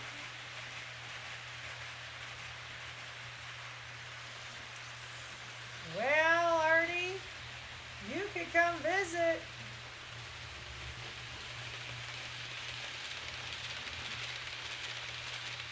Yeah, he's just asking if you can leave. It is not hot and humid here. Summer card, so you make her laugh with clothes on and make her sing with them off. No, she can sing with her clothes on, that's fine. I don't make her. Although it'd be more fun when she's doing my parodies. You missed an innuendo there, my dear. No, I didn't miss it. I'm just taking it in a different direction. Gotcha, okay. Only on odd days. Oh, you're doing even odd. No way, your detention teacher took us to the beach? That's not a detention. Yeah, that makes sense, Karen. So wow, on odd days you can take stuff into Wales. Right, yeah, that's weird. Well, hello, new world with the showstopper. Yeah, you might fly over us, Artie. We'll wave. Yeah, that would be very nice. What's the closest you're coming to us? Well, he's going to South Carolina, I believe. Is that your destination? That's not close. Every day in Wales is odd. Oh, shots fired! Oh, for sure. Shots fired! For sure. Are you coming for the meet and greet, Artie?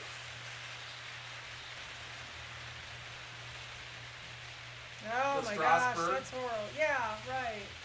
Well, we talked about it, but I don't think it's a bad idea. it's the weekend before we go to the UK. And? All right. Well, the thing is, we need to book here fairly soon. Get a Right, hotel room, which we could do. and then are we driving or are we going to take a flight? It's way on the other side. Strasbourg's way on the other side. It'd be a 9-hour drive, 10-hour drive. So it's East Coast. It's southeastern Pennsylvania.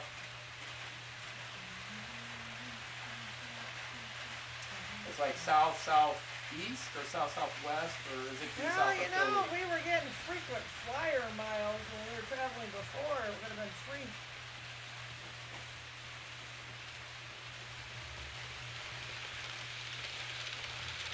I really would like to see that Beatles.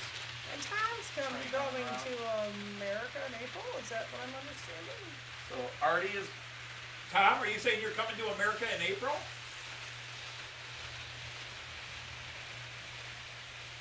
Wow, wild. Yeah, it is pretty crazy. And you know, the U.S. of A. is awfully big. So you coming here doesn't mean you're close, just closer. Wow. Wow, that's Yeah, crazy. it's Yeah, that's too much. Yeah, all this strange weather, but there's no climate change. Oops, I went political. Oh, you sure did. Woo! Yeah, that's wild. Yeah, I think anybody traveling has to throw a I hope. Oh, you're going to Florida. Yeah, April's not a bad time to be in Florida, except for spring break. Ouch. Well, most spring breaks are February and early March.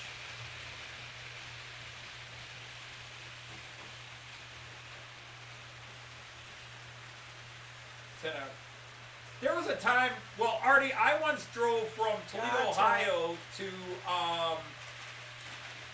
Rapid City, South Dakota, nonstop. Yep. Well, 1,300 miles you nonstop. stop for about an hour and a Well, half stop for for dinner. meals. But Stop yeah. for meals. But it was overnight. Hi, Jerry. Well, hello, Jerry. How are you, sir? Yeah, understood. I used to love getting on the highway and driving. In the last few years, I really started not liking driving. I'd rather fly, which is weird because I hate flying. We need a train system in America. That's what I love about Germany. I don't have to drive and I don't have to fly. Sit on a train, talk to her, and go. If I can get her earbuds out of her ears. Hey, I got new ones out of my ears. It'll be perfect. She's got her crossword puzzle book and her headphones in, and I'm just sitting there. Oh, Artie, that would be super cool because we are definitely along the road that is Chicago if you go east. Yeah, if you're going east from Chicago or west to Chicago, you're coming through our town. Close too. We're not. We're far. on 8090. We are not. Our house is not far from the turnpike, which is 8090. Yeah, we're very close to an exit, and we can ride our bikes, and in 5 minutes we It's can like see your 4 car miles. coming up. Yeah. Yeah. We can ride bikes there easily. What? So we can ride bikes there. I don't know how easily just. Oh wait, no, that's I-475 we ride to. What is that Yeah. overpass we go to? Oh no, that's 80 that goes. That's what I thought. Yeah. Oh yeah. So if you're thinking that way, absolutely. Well, you have to. That's the one. Yeah. No, you're right. Yeah. See, that's my problem. Even when I'm Oh, right also and you disagree with me, I assume I'm wrong. And then I have to go, wait, Well, you no, gotta I'm explain right. yourself. So Did Liz have today off? you have a pilot's license? That's cool. Yeah, Liz was off today and she's hanging around with Kim. Okay. So they good. took off Well, I and thought now that they was are Kim's back. car off line. And emigrate to Germany? You know, the thought's been there. That's a sticking point. The problem is, I've had multiple opportunities to move to Germany in my life, and she didn't want to go. And now, where it's possible we could go, we've got a grandson and family we don't want to leave behind. yeah, they just have to come with us. If there's a way I can move the whole family, Lindy, you want to emigrate to Germany? You'd have to teach Chris German. time to grow up in Sprechen Sie Germany. Deutsch, yeah. You know, every place has their problems, but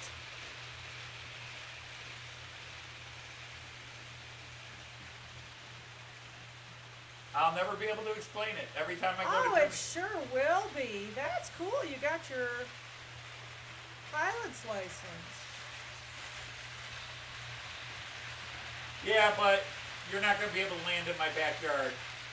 Very You could, true. but it would have to be a straight vertical landing. It would annoy the neighbors. Because we are in a tight. We have what we call in Neighborhood. America a postage stamp yard. Yeah, it's not See, very everybody big. thinks our house is big because you see this big basement. This big basement is half our house. Well, it's the bottom. I mean, it's the length and width of the house. Our house is what we call in America a starter home. It was a 2-bedroom, 1-bath. It had an attic and a basement. The basement got finished, the attic got finished. So there's more space inside, but really if you walk around the main level of our house, for American standards, it's actually a rather small house. Yeah. Yeah, I understand that. It's expensive. I think everything's expensive. I think we're getting that applied. One says I'd have to relearn a lot, but I'm sure we could easily be talked into it.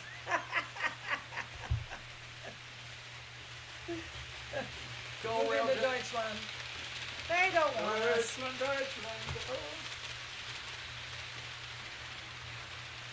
Oh, that you could land in our yard? Yeah. Not if you have to roll. You could land on our street. No, you could do a landing in our yard, but it would have to be a straight 90 Yeah, degree like vertical. if you were a helicopter, you could land in our No, backyard. you'd chop the wires off.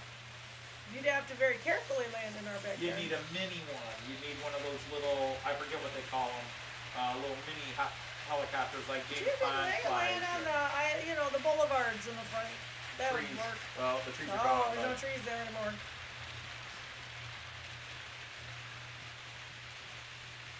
But my goodness, would the neighborhood Facebook page take off? Did you just see that? An aircraft just landed on the road. What idiots have their friend land a Following. plane in their... What idiots allowed somebody to land their plane in front of their house?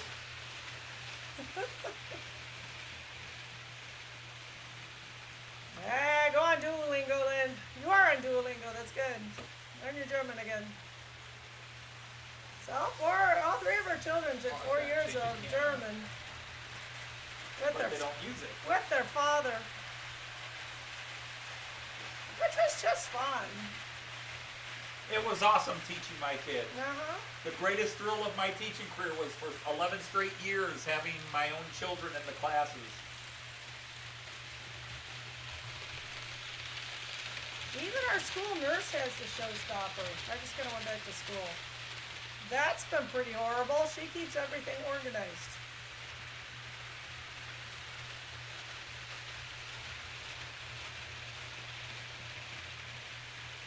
No, we'd welcome you. I'd cook for you. What do you want? Or Anthony could make his lasagna. Are you gonna make your lasagna for the first?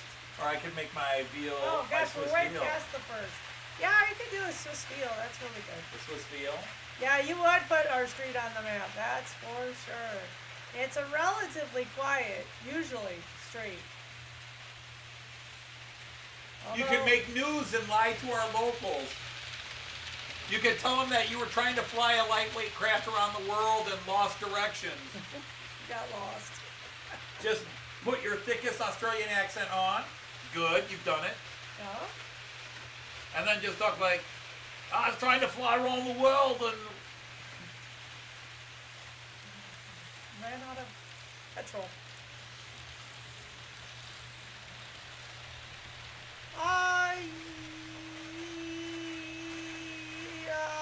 He's Googling us, honey. He is Googling us. That's the Bowser Stadium. Yes, there is. Freight only. It is freight only. It's a freight only line. The No Amtrak, commuter traffic.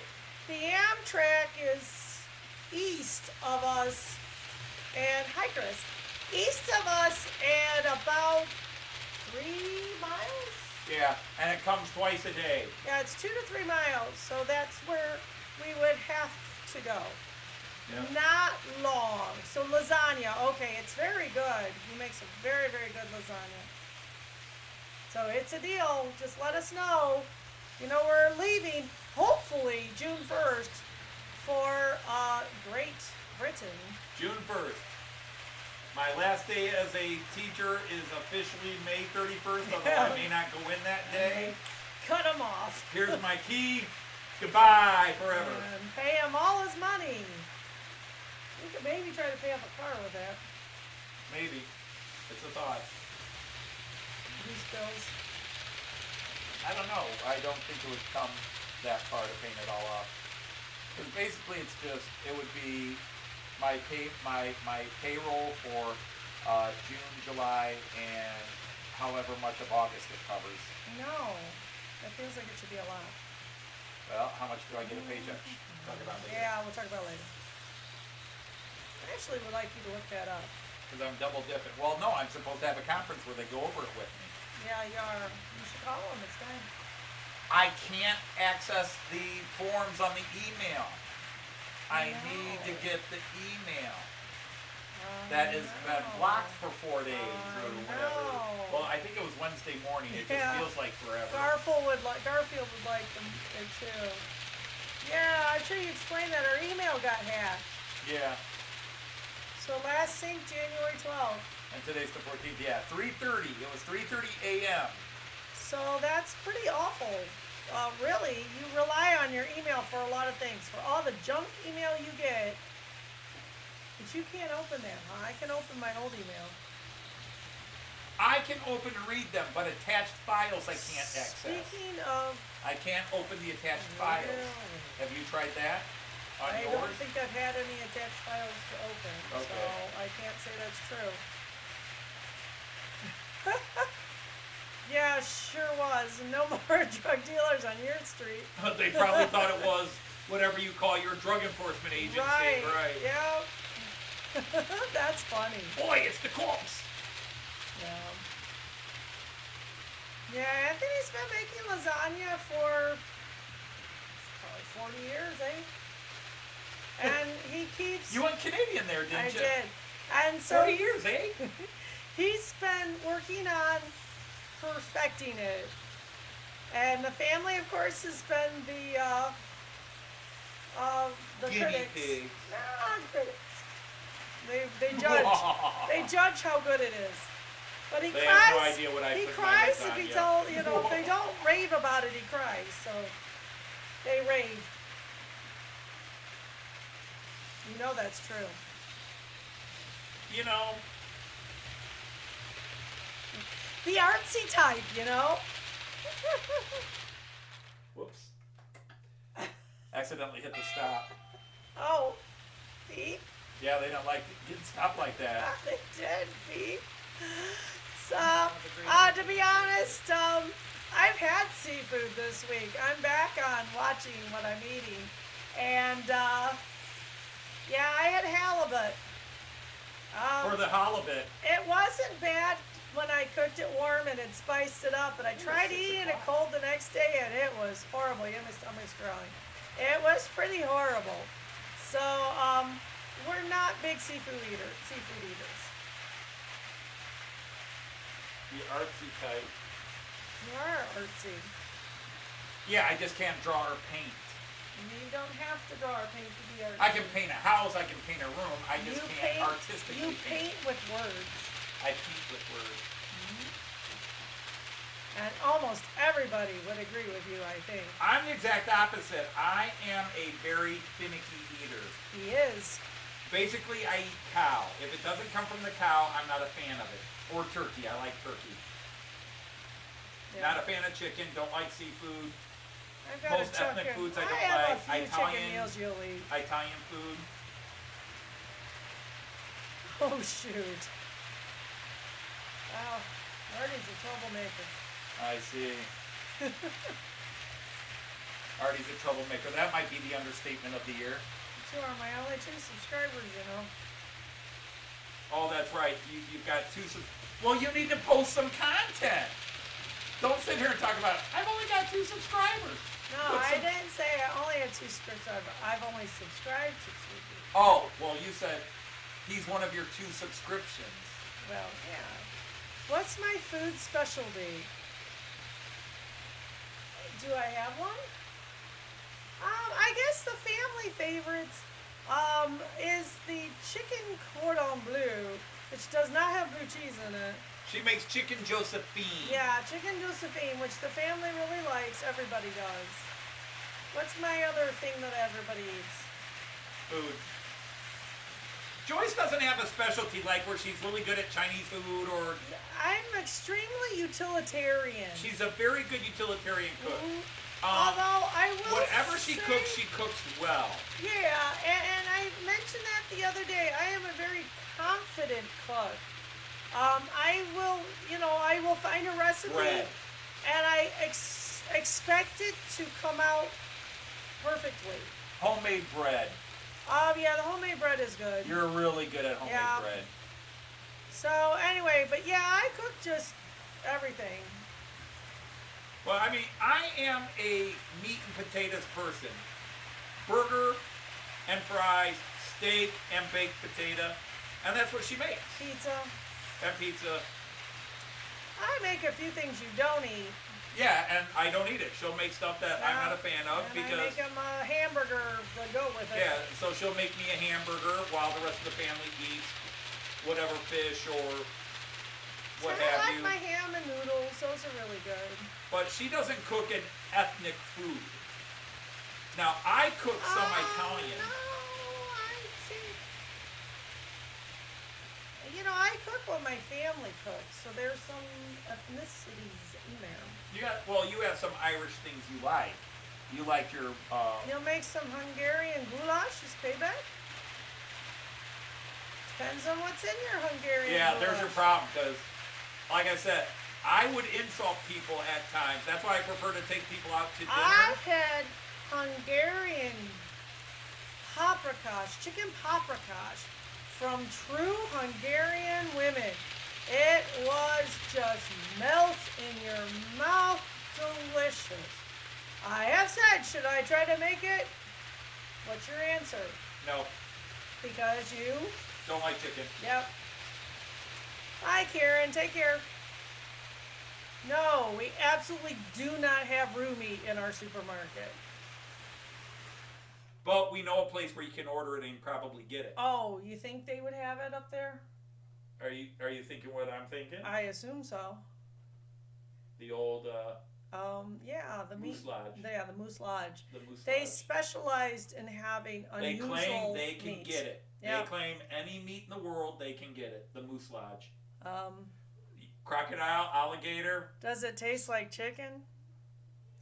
Yeah, bison burgers, Oh, I love bison burgers. I love bison, but it's just a fancy cow.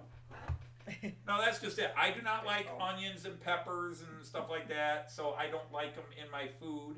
And that's the problem. I would Yeah. drive people Oh my crazy. gosh. I would annoy Yeah. most people because, and Super I'm at an good. age where if I look at it and it's got stuff in it I don't like, I'm not going to eat. Well, what will you eat? Well, put the burger and the kidney beans or whatever, and that's about it. Yeah, well, we're starting to wrap it up, so yeah, it's time, Tom. Yep. Yeah, trains and stuff. We got to wrap it up. It's I don't actually think after we 6. can make It's it to been, I've been, Florida. I've That's been pretty online far. now for 3 hours because I went on before the Matt Clarke stuff Oh, started. did you? Okay. Just was hanging on the chat room while I was doing some stuff with the premiere. I just hung Gotcha. in there and a couple of people came in and started talking. Yeah, we sure would have too. I think so. I think they're sticking with him. But he was injured all year long. I really don't know why he didn't just go get it fixed, because he might have been around later, but because he's scared somebody would Yeah, replace him and I do think better so, and they'd but win. But though I inside don't think information, they'll ever win anything with Stefanski as coach. the inside information I've heard is he's their man and they're sticking with him. So hopefully They're going to that give him was, one more year. because his contract's up in a year. So hopefully that really was the problem, and he'll be better next year. Yeah. But that's where it is. That's what it is. But Yeah. yeah, I gave up on the Browns this year. I do not like the They coach. were very I didn't hard like to the watch. hire. Yeah. And last year they had success. So anyway, all right. So choose everybody, and thank you for coming and watch that premiere. Watch the premiere if you didn't, please, and comment and like and give the artsy guy some feedback. Judge Ann Drury once. Judge Ann Drury. She's got to make it to her book club, She made it to her book club. Yeah. I thought that was funny. You did like that joke. I did like that joke. He All right, wants to take everybody. it out and done. As always, Auf Wiedersehen, choose, and happy